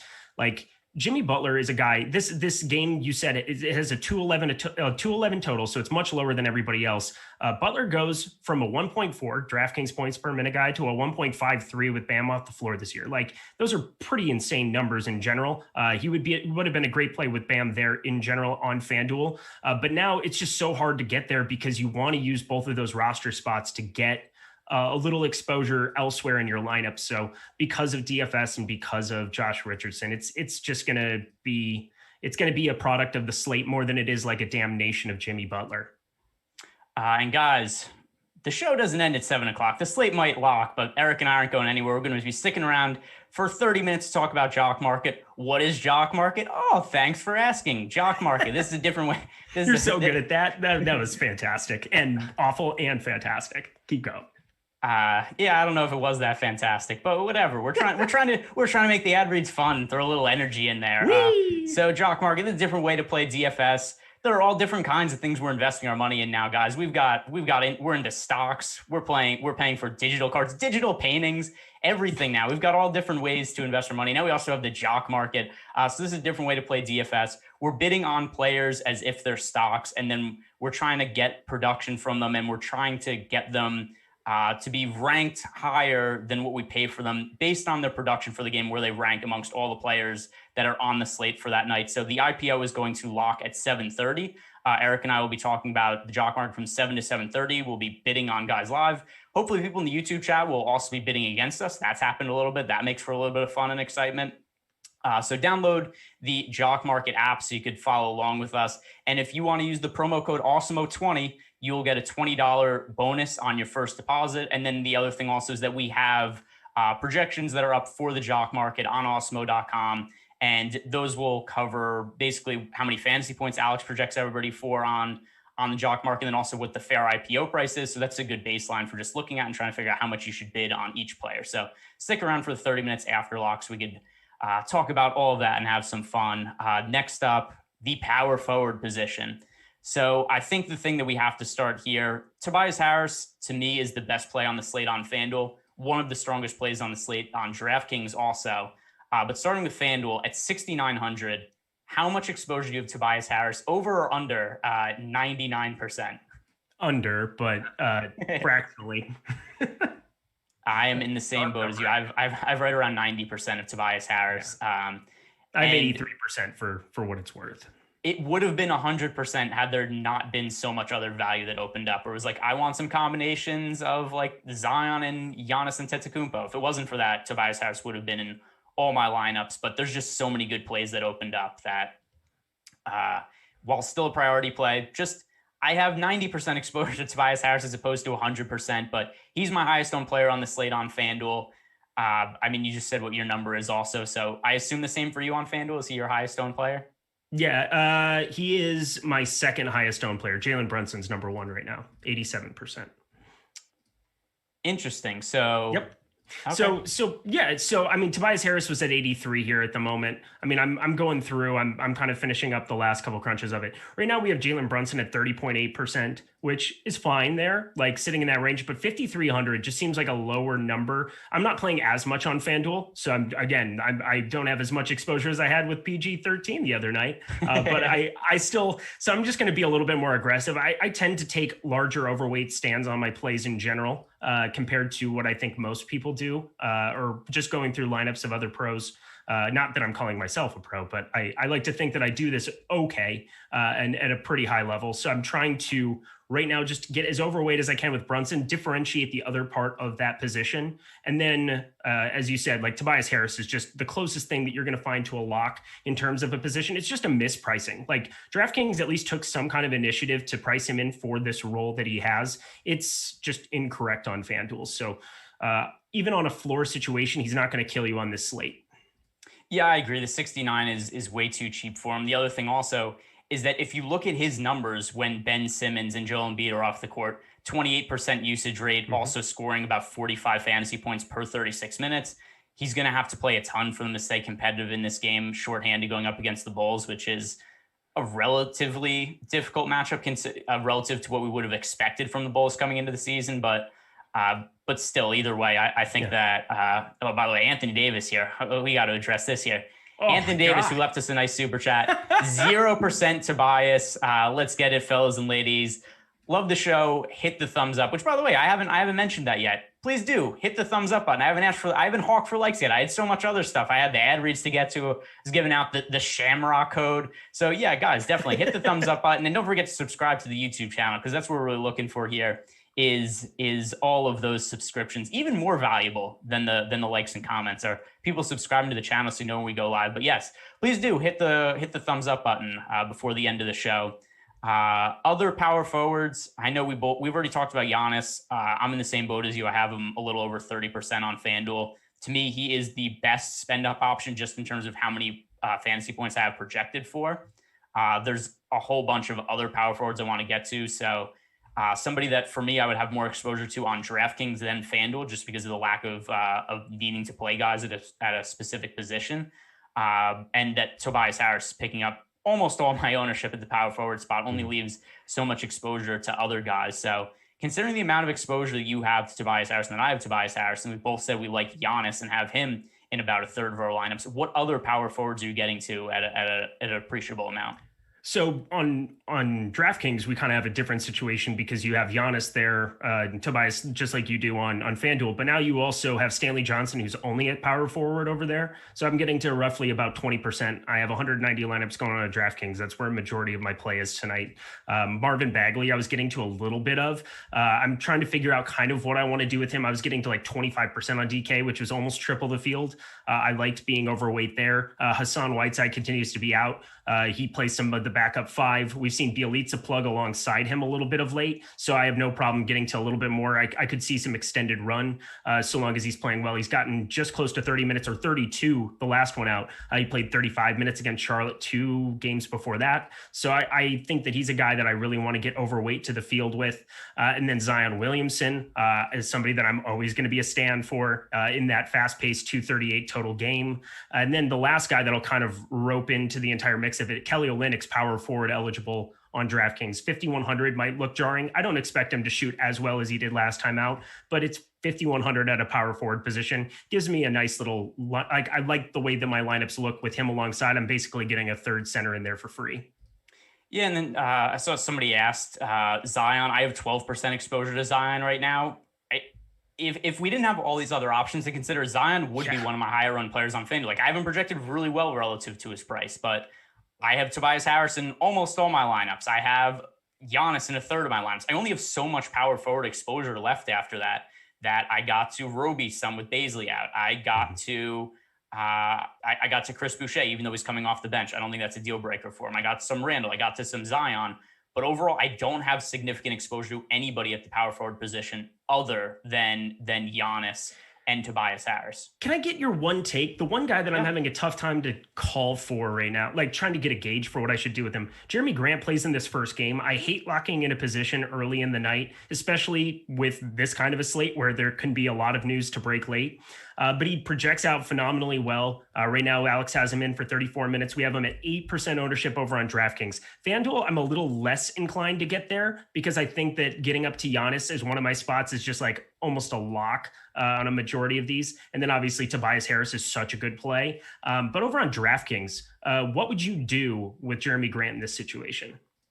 Yeah, so Jeremy Grant I don't have none of him on FanDuel, but once again, it's not a significant number of him because he's $400 more expensive than Tobias Harris. So I assume that the lineups I have with Jeremy Grant are the ones that are like the handful of lineups that don't have Tobias Harris. So I have some exposure to him, but DraftKings, where he's 7,700, I have him projected for just under 40 fantasy points, but here's the issue. Having somebody projected for about 40 fantasy points at 7,700 on this particular DraftKings slate, it would be a fine result, except there's so many guys who are stronger points per dollar plays. So in the build I made for DraftKings, I have Jeremy Grant in 4% of lineups. And that's not to say that I think he's a bad play. It's just there's other guys that I'd prefer to in the context of this slate. So that's really the issue I have with Jeremy Grant, is that there's just other guys I prefer. Yeah, agreed. That's why I was kind of thinking more specifically. I really don't have any interest in going there on FanDuel, but I definitely have some interest on Draftkings and trying to kind of mix in a guy that I think should maybe be a little higher on than he should be. But the problem is you give up that roster spot early. He's really the only guy from the early game that I have any interest in. All right. And then moving to the center position, I think this is one that is interesting on more interesting, I think, on DraftKings than FanDuel, because FanDuel, I think Dwight Howard's a pretty obvious play, close to min price. I'm assuming he starts. If he doesn't start, then there's going to be a lot of lineup shuffling that has to go on. So most of my center ownership on FanDuel, it's Karl Anthony Towns if I spent up, or it is Dwight Howard if I went cheap. That is almost all my center ownership. Then I have some other guys that are mixed in at like 3 to 5%. There's not a whole much else that I really liked all that much on FanDuel. I know you said you like Vucevic a ton. So try to sell me on him. I'm not going to update my line for this 3 minutes before lock, but give me your elevator pitch on Vucevic. My elevator pitch. So obviously Aaron Gordon's in there. We saw that he's going to have a minutes limit between 20 and 22 minutes, which I kind of expected. I expected him to not get up there. Did I read that correctly? I'm pretty sure I saw that come across in the middle of all this influx of news. But Vooch in general is a guy that produces right around 1.5 fantasy points per minute in the last month. A guy that on this position, like he's under 10K, which automatically puts him in play because we have seen price tags up into the 10Ks where he's paid off repeatedly. There's only so many guys who can get up above 50 points at the center position today. He's one of them, probably a guy who's more locked into the role than other people. And then Dwight Howard, Doc Rivers is kind of a wild card as a coach in so many different ways. Dwight Howard could play 22 minutes. He could play 32 minutes. Nothing would really shock me. So in terms of like Dwight Howard, I'm going to sit just at or a little bit below the field and try to take some shots on some of these other center plays that I have some interest in. On DraftKings, I'm going to a little bit of Chris Boucher, a little bit of Aaron Baines, who is somebody that I didn't expect to get to any of when I started the day, but sure enough, somebody that is playing alongside Boucher. Boucher is going to be coming off the bench, but they've played together in some lineups here of late too. So I like trying to get different and find some ways getting up to the center position now, especially because we have that Dallas value. Yeah, I mean, I understand from a differentiation point of view. I have Karl Anthony Towns projected so much higher than Vucevic. I also think the Aaron Gordon coming back impacts Vucevic more than you do. I think that that's something else that's weighing on me. I mean, if we look at Vucevic's price tag earlier in the season when Aaron Gordon was active, Vucevic was priced at 8,200. His price has gone all the way up to 9,900 now. So I don't think that 8,300 was the correct price tag, but I don't think 9,900 is the correct price tag either. I think it probably settles somewhere in between. So I just think he's a little bit overpriced. It's also a pace down matchup against Miami. Bam Adebayo's out, so that does make it probably a more favorable matchup than the numbers indicate. But I'd much rather go to Karl Anthony Towns, who I think is a far better fantasy producer for $400 less on FanDuel.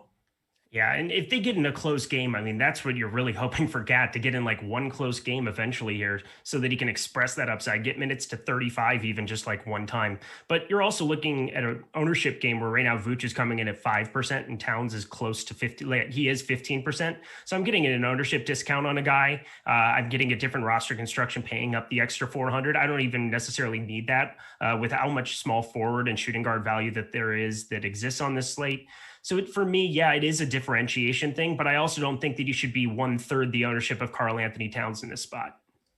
All right, so this is going to just about take us to the Jock Market show, guys. We have about 30 seconds until lock here, and it'll probably be about lock by the time that I don't know how the delay works. I'm no internet expert. I'm just the idiot who shows up and talks. Occasionally host stuff. I could read stuff. Oh, don't talk to yourself like that. You a smart boy. Yeah, that wasn't very convincing. No, that wasn't convincing either. I feel worse about myself now because you couldn't even say that as yourself. You had to go into a character because Eric himself did not want a southern dude from like what is it? I don't even know. It's just like I don't know. It's just like one of those older shows. I don't know. Just like they had that TV that always existed where everybody was nice to each other and everybody was kind. And I was just trying to pass that over to you. Don't talk to yourself like that. All right. More importantly, guys, the slate is locked. So now it's time to talk about the Jock Market here. Like I mentioned before, we have projections up for the jock market on Awesemo.com. I'm going to pull those up right now. We can see the fair IPO pricing that Alex has listed for all the players here. And the other thing also, jock market, this is not your standard DFS experience. We are viewing players as stocks. We're bidding on them, which is something Eric and I are going to be doing right now. We're going to be bidding on them, trying to get the IPO price where we think is fair for their production, where we think they're going to finish in the standings in terms of their overall fantasy production for this slate. And then maybe the guy you bid on ends up being the highest score on the slate and you end up taking home first place because it pays out a little bit differently. I'm going to read out the payout structure here right now. So if you have shares of the player who scores the most overall points on the slate, that's going to be worth $25 to first place. But the way it works, it's relative to the amount of shares. So let's say you bid 5, you end up winning 5 shares on somebody who you bid $10 on. Just for point of reference, Steph Curry, who we have projected today to have a fair IPO price of $9.60. Let's say you were to bid $10, win shares of Steph Curry at $10, you get 5 of them. Then each of those shares would return $25. So that's the way that the payout works on jock market. I figured I'd point that out because I don't think we've ever talked about it on the show, is how the returns actually work and the payout structure on jock market. So let's jump right in. First of all, are there any players that you have bid on so far on jock market? So I haven't bid on anybody here yet, but I had a couple of targets that I was kind of like looking at specifically. I do like trying to get up to this top range of guys like Giannis, even at 11.5 there. I expect that that's going to climb over the last half hour. Basically learning from last time, doing this live on air, it was something where you are going to see some of these top tier dudes just not get necessarily as high as what they should be relative to what Alex has them baked in at. I mean, we're looking at Harden 15.1 for a fair IPO price. We're looking at Giannis 14.4. So both of those guys just stick out like a sore thumb because they are the 2 guys that I've targeted the most in DFS. So it makes sense that I would target them here too. But if you're trying to like take some shots into this mid-range, guys who could express an upside, Anthony Edwards was somebody that I had kind of targeted. I do try to like find some guys that don't necessarily pop in my projections. That might be at kind of like 6,700 was a weird number for me to get to on DK, but on jock market, that guy has all the opportunity with Beasley out. He's got unlimited run. He has nobody really playing his position alongside of him. You said Noel and Rubio could possibly play alongside each other, but like Anthony Edwards is basically the small forward on that team, the only true small forward that exists there at the moment. And so I'm going to just kind of like ride him right now. He's going for way, way, way too cheap. He's just at that $1. So I expect that to climb as we're going. And then maybe a little bit on Kelly Olynyk, but I expect him to maybe garner a little bit more popularity than somebody who is going to be popular just as somebody who was like a popular play for DFS purposes today. And also, let's throw this to the chat, whether it be our Slack chat or whether it be in the YouTube chat. Guys, if you're bidding on any players, tell us who it is you're bidding on. Maybe we start a little bidding war, right? Let's try to get a little competitive here. Like I know I had that with, I think it was Buddy Hield, like 3 or 4 shows ago, where I said I like Buddy Hield, and somebody in the YouTube chat also liked Buddy Hield, and then I ended up paying too much for Buddy Hield just because I didn't want to lose. I got competitive, and it's like, hey, I'm gonna go do something stupid here because I'm committed to Buddy Hield. I'm no coward, right? I'm gonna go head to head with you guy in the YouTube chat and bring it on. So maybe we get something like that going again. The other thing too that makes this slate on jock market much different than other slates. So usually the Thursday slates do not have very many games, right? So a lot of the ones that Josh and I have talked about, we've done, and I know I did with you last week, but every other time this season I've done it with Josh. We've usually only had a few games to talk about. Now, because we have a full slate with a whole bunch of games on it, there are a whole bunch of high-end options to choose from. Therefore, the odds of somebody ending up as the top scorer are a little more spread out. So therefore, you look at Alex's projections, and there isn't one guy who, like Giannis, other slates where we've had guys like Giannis or Jokic on, they've been projected to have a valuation of upwards of $18. Today, the player who Alex projects to have the highest fair IPO price is James Harden at $15.10, then Giannis at $14.4. We usually see a bunch of guys who are a lot higher than that. So what do you make of the high-end guys, James Harden, Giannis Antetokounmpo? Personally, for me, I would actually be higher on Giannis than Harden. I think I have Giannis projected a little higher today than Alex did. The other thing also that, at least for the numbers I have, is Giannis a little ahead of Harden is just the missed shots. And that Giannis is just so uber efficient that if you look at the way that the scoring works on Jock Market, there's a negative half point for missing a shot. And that's something that helps Giannis and is a slight ding to Harden. So if you could only spend up for one of these guys, would it be Giannis or Harden for you? And how much would you be willing to bid on them? So I'm going to push back a tiny bit. James Harden hasn't been attempting nearly as many shots. A lot of his equity is getting to the line. A lot of his equity is his assist rate, which is well over 40% right now. I would say, just depending on what these prices climb up to, I would probably be higher on Harden because I expect Giannis's price to be a little bit more expensive. So I think there's an opportunity to maybe capitalize on a little bit more profit for something that I think is a little bit closer to 50-50 than you do. Okay. And then, yeah, I mean, it depends on the fair IPO price also. Let's bring up what it is right now. Where's the bidding at? Something that's going to be changing a lot as we go along. So we got Harden at $9.26 at the moment. So he's sitting a full $2.24 lower than Giannis. I'm going to put in one share of each just to kind of like gauge where they're going to be at. So I can keep track of it. So I'll put in like $12.50 here for Giannis. I'm sure that will go bye-bye in like 2 minutes. So that's exciting. And then we'll put one in for Harden as well and just kind of see what happens. I'm not expecting to get either of them at the numbers that I'm putting in, but just in terms of tracking it, I think I would be a little bit higher to get to Harden here. Also, I want to let it be known that Jeff Green is coming off the bench, that they put Harris in the starting lineup, Joe Harris, which I think kind of matters a little bit. I wasn't getting to either one of them there as much, but like, I could take some shots on Harris here as we recrunch a couple lineups. Just somebody that can express a shooting upside. He has a top 5 true shooting percentage this year in the NBA. So I just wanted to throw that out there too. You know what I'm going to be changing for that news? 0 things. 0 things. There you go. Nailed it right on the head. I was making no changes for the Joe Harris news. That does nothing for me. There's a million good shooting guards I like today, and Joe Harris not somebody I'll be getting to. So go ahead and Joe Harris go 8 of 9 from 3 today, and then have everybody tell me that Joe Harris is actually a 90% 3-point shooter for the rest of the season. He's a top 5 shooter in the NBA this year, which is very, very quiet. Obviously not shooting nearly as much as he was before, but I thought that was pretty astonishing to see his true shooting numbers all the way in the top 5. Yeah, I mean, the other thing also is you look at the guys he's playing with. When he's taking a shot, it stands to reason Joe Harris is taking an open shot. There aren't very many difficult shots that Joe Harris has to take. I'm going to get to some 4,700 on Fanduel, 2.4% right now. I'm going to get to like 5% here right now. I can't see a way that I don't want to have a little bit of him. Yeah, I'm going to get more than that. Actually, I lied. You are a liar, sir. I'm just lying. You're the one who's good at it. You can like suave it in Twitter, and you can just bait people and instigate madness. It's great. So Joe Harris, 4,700 on Fanduel. Mm-hmm. He is priced above Josh.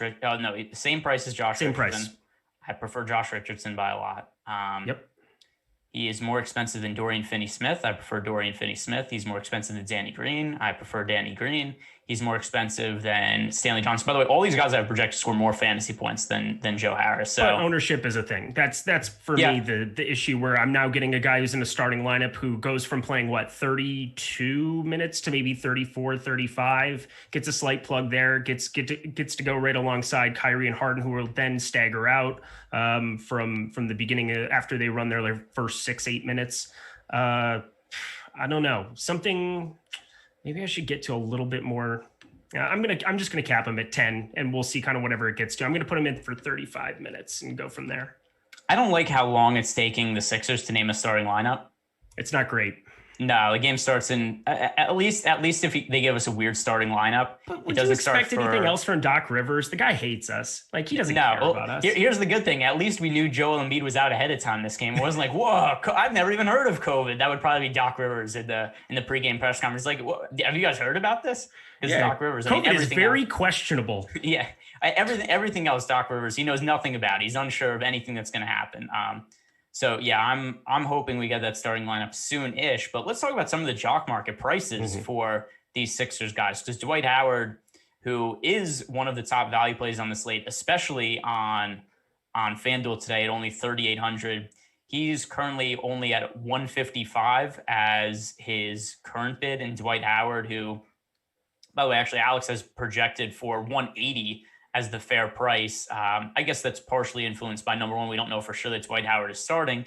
And then number two, like I said, there's a whole bunch of options, which makes it a little harder to say for sure that Dwight Howard is going to be one of the higher scoring players on the slate. But at 155, I'm going to place a wager on Dwight Howard here. I'll place $2 on Dwight Howard, try to buy 10 shares, and let's see if I get outbid. Like that. I'm in the lead right now. I shouldn't have said what the price is. Now somebody's going to do like 201 on me.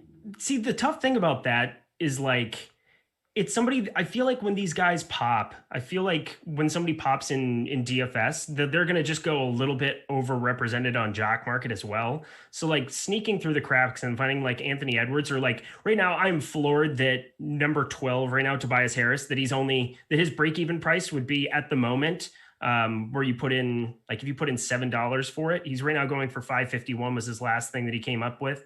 But if you put in like $7, he would be like a break-even price of 18th or better. Like he's for sure going to smash that. I feel like I would want to get way over top of that. Oh, Anthony Edwards outbid. That was shocking. Oh, I thought when you said Anthony Edwards out, I thought you just meant that he was out. I'm in that mindset right now. Let's see. So what bids are you winning right now? Any of them? Well, I was just winning 5 shares of Anthony Edwards, and now I have 1. I have 1 of Giannis. I have the 1 of Harden as well. So we'll see how those end up panning out. And then I just have a massive overweight on Tobias Harris. We'll see if that ends up holding as we're going along. I doubt it, but man, I would love to lock him in at an 18th break-even price. I'm going to outbid you on Giannis right now. Thanks. I see how this works now. This is great. This is good for us. This is nice. This is like therapy on air. Let's see who is willing to go with the higher price on Giannis. Well, probably you, because I'm going to just go overweight on Harden then.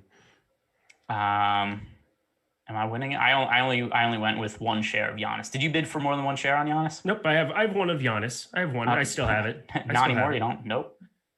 Still do. Unless because we could both win a share because there's multiple shares available. So yeah, and I win about $1 over asking. All right. So we could be sharing hands here. We could be holding hands with our Giannis, hoping that he ends up being one of the higher scoring players. By the way, so right now the winning bid is at 1150, and for reference, that means that Giannis has to be the 8th best scoring player or better to break even at his price. And that is amongst all the players that are in the jock market player pool. Not everybody on the slate gets included in the jock market pool, but the majority of players do. So as long as Giannis was to finish 8th or better at the current bid price that Eric and I both have for him, we would be profiting money on Giannis. And I think that it's fairly safe to say that Giannis will be at least the 8th best scoring player on the slate. Yep. All right, let's look at some of the other cheap guys that are available here. Is there anybody that stands out to you as being much too cheap on the lower end of the pricing? I just scrolled all the way down here. It gets a little hairy because you need somebody to you still want to like target some kind of production. I would say, God, I hate advocating for this guy, but Buddy Hield is too low. He's at 49 right now, 259 on the Slate Starter Pod. It's just a rift that Rinback and I have. We will never see eye to eye on Buddy Hield. He's a 40-year-old shooting guard playing for the Sacramento Kings. He lied about his age. Let's be serious. But no, he's way too cheap at 49. So I'm going to put in a bid there. Go against everything I believe in. Do that. Kelly Olynyk at 39. That's still a little bit too low. I could get over 250 there. What would that make his break-even price? Yeah, 43rd or better for Kelly O. Playing 32 minutes is kind of like what I was looking at. I don't know about 35 like he had against New Orleans, but I do think 32 minutes is kind of like a good number for him in this spot. Can spark a shooting upside. Yeah, why not? Yeah, so Buddy Hield. So the 3 oldest players in the NBA: Buddy Hield, Al Horford, and Obi Toppin. I'm pretty sure those are the 3 oldest. You know what? That was funny. Oh my God, that was good. Obi Toppin, throw him on in. Which, by the way, the track record for NBA players that come into the league I forget the draft day. Like his rookie season, is he 23 already? Yeah, it's like the Tyler Hansborough thing. It's like, what are you going to do in the league? You just used up your 4 years. Yeah, so players that come into the rookie season at age 23, the track record of success is basically none. So that was one of the reasons that I was not very high on top coming into the season. Apparently Thibodeau isn't either because he doesn't even play and he's already kind of old. So that's an issue. One thing I thought was funny is Kevin Knox had said like a couple weeks ago, you could see him trying to carve out a different role for himself in the league where he was like, I'm gonna mentor Toppin and like some other young players. And he's like, older. It's like, dude, you're younger. You're younger than him. Like you're gonna be mentoring these guys who are older than you. I would do anything to stay in the league. I would just make up stuff and say things that I didn't know about. Please keep me rostered on an NBA team doing nothing. Sounds like a great job. Yeah, who wants to be mentored by Kevin Knox? So here's a player that stands out to me that I like here on the Jock Market. And by the way, guys, you go download Jock Market on the App Store, iPhone, Android, Google Play. I don't know what all the stores are called. I'm not all that technology inclined, but download the Jock Market app and you make a deposit using the promo code Awesemo20. You will get a $20 bonus on your first deposit. And also the projections that Eric and I are both looking at, they're on Awesemo.com. We have them up there. This is based on Alex's projections, the fair IPO price, and all the players that we're placing bids on right now. So go check that out. Here's somebody that's standing out to me, Chris Paul. And for a couple of reasons. Number one, he's going for very cheap right now. Here's the other thing also. In all projection models, Chris Paul is going to be going slightly overlooked right now just because we don't know what the status of Devin Booker is. So when we're looking for, let's say, possible upside, like a real boom guy here, somebody who we could get for a market value that has significant upside, Chris Paul, if Devin Booker was to be ruled out 30 minutes after lock, you're going to be getting Chris Paul in all likelihood at an IPO price that's much lower than it would have been had we known that Devin Booker was out earlier in the day. So Chris Paul, who I'm currently winning on right now, 231 is the asking price for Chris Paul. I think there's significant upside in him because I think he has a realistic chance to be one of the top 7 or 5 or so scoring players on the slate. And right now at this current price, you would only need Chris Paul to finish 44th or better to break even on him. So Chris Paul, do you agree with that logic or? Yeah, I think that's really sharp. I think last week we were talking about the Indiana situation because Sabonis was going overlooked and he was questionable coming in. A little different situation, but this is kind of the inverse of that. Obviously, if Booker were to get ruled in, you would have a great situation getting him for $2. But for me, that's just a little bit too much risk. I don't know why they would try to like push Booker right out of the break if he's not right. Like it wouldn't make any sense to me. Like I'm assuming, I don't know. I really like that logic because for me, it's such a 50-50 on whether he plays or not that I would rather err on the side of having Paul already because it's not like he can't sneak up an upside anyway. Yeah. And like I said, also, so Chris Paul's the thing where I feel like if I'm getting him, at least as of now, he's already a value. But let's say I bid for him what I think is the fair price for him. Then I think in all likelihood, I'm either somewhere around breaking even or I have this significant upside from being one of the highest scoring players on the slate. And I don't think that people will be way overbidding on him unless there's just a situation where people have just listened to what I said and they want to really be able to outbid him. By the way, people in the chat are saying that Dwight Howard is not starting. I've not seen that officially anywhere. What? And unless News God put something in Slack chat or message me otherwise, we do not yet have a starting lineup for the Philadelphia 76ers. So I don't know what the deal is with their starting lineup. I don't know whether Dwight Howard's starting or not yet, but neither do you, and neither does anybody in the Slack in the YouTube chat. So guys, we don't need to make stuff up. We've got 41 minutes until that game starts. We'll know the starting lineup in due time. We don't need to make one up. For now, let's see. What is Dwight Howard's asking price at now? Because I did bid on him a second ago. Let me bring up one guy that I can't believe it's like the under 1% guy on DK and Fanduel today that I had brought up or that I talked about a little bit in the deep dive, but I didn't bring up on the show. Elf Payton has played minutes into the 30s, 3 straight games. 2 of those rose alongside him, but the last one specifically played 35 minutes coming back. Like what a Thibodeau thing to do. Comes off a hamstring injury, plays 35 minutes right out of the gate. You're going to have Rose out today. They've shown no propensity to play Emmanuel quickly any kind of minutes or any kind of considerable run. Elf Payton at $1.50 on Jock Market, and also just having like you only need like what 2-3% to have leverage on the field today if you're making 150 lineups. That's a guy that I can't believe was as low owned as what I saw. I was expecting when I was going through, because I tried to do a little bit of research on the front end before I look at any ownership. So I kind of like have the ownership get plugged in last as opposed to like finding out what the plays are. I thought Elf Payton would be like a 8 to 10% owned guy because of that last game. Just didn't show up. He's under 1%. So that's somebody I really want to get over the field on a little bit. It's a faster paced game. It's a pace up game for the Knicks up against Milwaukee. I know that they're considerable underdogs, but 228.5 is one of the bigger totals we've seen for the Knicks in recent weeks. So Elf Payton, give me 30 plus minutes of him, and I'll take a couple shots at Jock Market on for $1.50 and also on DFS. Yeah, he's somebody I didn't get to. And I mean, there's so many good point guard plays. But I mean, looking at my projection for him, it's not like I have him poorly or anything. I actually have him playing 30 minutes today. He's 1%. He's 1% owned. You need to get a little bit. Just get like 3-4% for me at least. I'm at 10%. And I feel like I failed you all by not bringing him up earlier because I did write about him in the deep dive. I just thought that was kind of a low thing. And then I went back and watched the NBA strategy show and Josh Engelman brought him up. So I thought maybe he would absolutely get some kind of ownership. He did not. Yeah, no, I think that's reasonable. Still 39 minutes until that game starts. And once we get the 76ers starting lineup, I assume that I'm going to... Oh, by the way, okay, here's where Jacob's getting confused. He says that Fanduel says that Tony Bradley is starting. Fanduel is the absolute worst source of news there's out there. By the way, that doesn't mean Tony Bradley can't start, but Fanduel just has all kinds of janky stuff where they're just giving guys check marks out there. They're putting random guys in. It doesn't mean that Tony Bradley is starting. It doesn't mean he's not starting. Fanduel does not have starting lineups or news correctly all that often.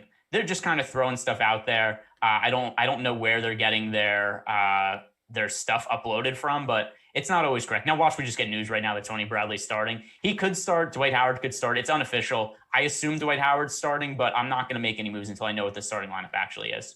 I'm lower on the field than I'm below the field on both sides right now. So it wouldn't hurt my feelings one way or another. Plus you're not drawing dead by any means. Dwight Howard has spiked an upside coming off the bench in those spots. It seemed like whoever came off the bench before was the guy who played more minutes and was smashing earlier this season. So like it's not something to completely freak out about. It's not like if you got news that Josh Richardson or that like Jalen Brunson wasn't starting or something. All right. I'm going to bring up the latest, refresh this. Oh, I got outbid on Dwight Howard. So somebody out there apparently thinks Dwight Howard's starting. It was like, no, I'm outbidding you on him. Giannis, I'm still winning a share on Giannis. Are you as well? Yes, still winning it. I think I might have gone a little bit too heavy on that one. Any other play? I've gotten outbid on everybody else now, so I have to go back and up some bids. I have 3 shares of Harden. I have 5 of Tobias Harris. I have 4 of Elf Payton still. So some people listen to me on Elf Payton. All right, I'm gonna try to outbid you on Harden then. Oh, good. This is nice. Let's go. Let's go. I think I'm still gonna get him at the number I put in. I think I'm still gonna get a little bit. I tried to put it at a place where it wasn't like crazy. Cause again, if you get outbid, you get outbid. You just come in a little bit more expensive. But I think I'm at a spot where I don't have to worry about too much. I'm still going to get a share or two, I think. So here's another player that stands out to me. I think the asking price is way too low on. That is Karl Anthony Towns, who currently only bid at $651. Alex has the fair IPO price from at $11.50. So I just placed a bid on Karl Anthony Towns, which I am now winning. But yeah, I think Cat is going overlooked at the moment. Who's going for more than Cat? Your buddy here, Nikola Vucevic, up 825. Who, by the way, Jock Market is projected as the 3rd highest scoring player on the slate. So Jock Market also in on Vooch. They know. I have a feeling you have something to do with these projections. You're the one. Maybe. You're the one who has Vucevic as the 3rd highest scoring player on the slate. I mean, I don't have him as the 3rd highest scoring player on the slate, but I got him considerably up there. And you don't have to go that high to. I mean, because again, that's their projection. It's not necessarily where he's going to fall at. We'll see what it ends up at. Actually, I just got outbid. That sucks. Hang on. Who did you get outbid? More Elf. Must get more Elf. He's obviously, I've now put my stake in there. So, of course, he's going to play 20 minutes and be absolute garbage. Not a great fantasy point per minute guy by any means. But again, 1% is just way too low on DFS today for him. And then on Jock Market, somebody that I think it's hard to find somebody in that bottom like 60, like outside of number 60 right now. He is number 60. It's hard to find one of those guys that's going to play 30 plus minutes.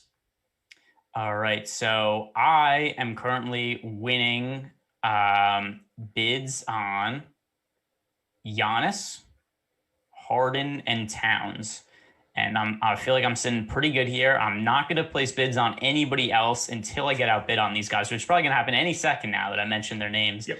I'm going to scroll through. Are there any other names for cheap that stand out to you right now? I just got outbid on every share of Tobias Harris. That's hurtful. Thank you to everybody. I went from 5 to 0 real quickly. I like Marvin Bagley, 45 right there. Again, Sacramento doesn't necessarily get the recognition because you're more focused on the other side of that matchup in DFS. I would argue that, it's still a team that's going to play up in pace. So if you can get some kind of like limitations, like having Hassan Whiteside out wouldn't seem like it really matters that much, but that's an extra 6 to 8 minutes that can go to him playing the 5. And he's much more productive at the 5. So I like going to Bagley to get a couple shots there. So let's bid on 4 shares of him here while I'm at it. And for reference, right now, the bidding on Marvin Bagley is up to 289. That actually just changed as I was reading it from 255 to 289. You might have had something to do with that. The fair IPO price, according to Alex's projections, $3.10 on Marvin Bagley. So it appears you're still getting a little bit of value there. Other names, let's see. Where are we at on these Sixers, guys? Dwight Howard.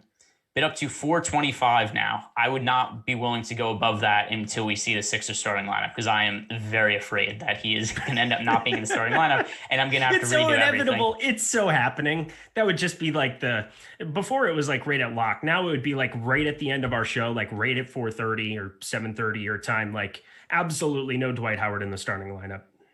All right. Well, I have now been outbid on everybody. So that's no good. What about some of these? Oh my God. Pukashevsky is starting for Oklahoma City. He's like a productive dude too, from what I remember. He's like over a fantasy point per minute guy. I believe he had the highest block rate when I was going through like random NBA stats today, just for fun. Let's see. I know. Oh, I saw that he led rookies in blocks, like total blocks, and he doesn't even play. Pukashevsky. What is the rest of the starting lineup for them? I don't know, but that was the one thing that I just had come across. So I wanted to point that out for everybody. I think, I don't know, it makes me like Al Horford a little bit more. Not that I liked him that much, but Pukashevsky's starting is strange. I assume he's not available on the Jock Market. Let me just see if that's the case. Yeah, he is. Pukashevsky is not in there. Rats. What are some of the other guys? What about Al Horford? Actually, I think 310 for Al Horford is not a bad price. That's about fair. And Jock Market, we are closed, I believe. Okay, so. I believe so. We'll see what it ends up being for the holdings here. Yeah, the Pukashevsky thing is am I saying that correctly? Pukashevsky. Yeah, I don't even know what to think about that right now. Yeah, it's definitely something I'm going to be updating in a couple of minutes. And the other thing also is still no 76ers starting lineup. I thought for sure we're going to be getting that on this show. Not the case. By the way, some other news here other than Pukashevsky starting. Jared Culver is out tonight because of a toe injury. So that is more minutes available in the backcourt for my guy Ricky Rubio, who I just wanted to rub that in your face. Just a minute here until we end the show. Any closing thoughts from you, Eric? Anything that we need to touch on here that we've not yet said? Oh, that was a blast. I got 2 shares of Anthony Edwards. I got 4 of Marvin Bagley, and I got I ended up with 2. I kept getting way more of Elf Payton, and I only ended up with 2, but I'm happy with that. I think that could end up being something so if you're doing the late swapping, get a little bit of Elf Payton. I'm sorry I didn't bring him up earlier. All right, and I'm going to look right into the camera for this. Doc Rivers. You start Dwight Howard. Don't be a coward. Don't go do any nonsense on us. Don't rule out any players last second. Don't tell us that everybody was magically cured from COVID. You be a good boy. Don't do anything crazy. All right. I want a regular starting lineup from you. Also, guys, don't forget promo code Shamrock. Use that for $15 for full Awesemo Plus access. That is for all new users through March 17th. Also, download Jock Market. If you want to make a deposit, use the promo code Awesemo20. That'll get you a $20 bonus on your first deposit. That is promo code Awesemo20. And if you download Jock Market, it is Jock and then MKT is how it's listed in the App Store. So all of that good stuff. Follow me on Twitter. Follow Eric on Twitter. And then also, don't forget to like the video on the way out. Subscribe to the YouTube channel so you can know whenever we're going live with whatever other shows it's going to be that Eric and I do together. We've got the MMA strategy show coming up. We've got the NBA late swap, slip, everything. Everything's going on in that late show. So that didn't go well. Yeah, that's fine. Stick around to watch that also. The late slate and all the S's of that show.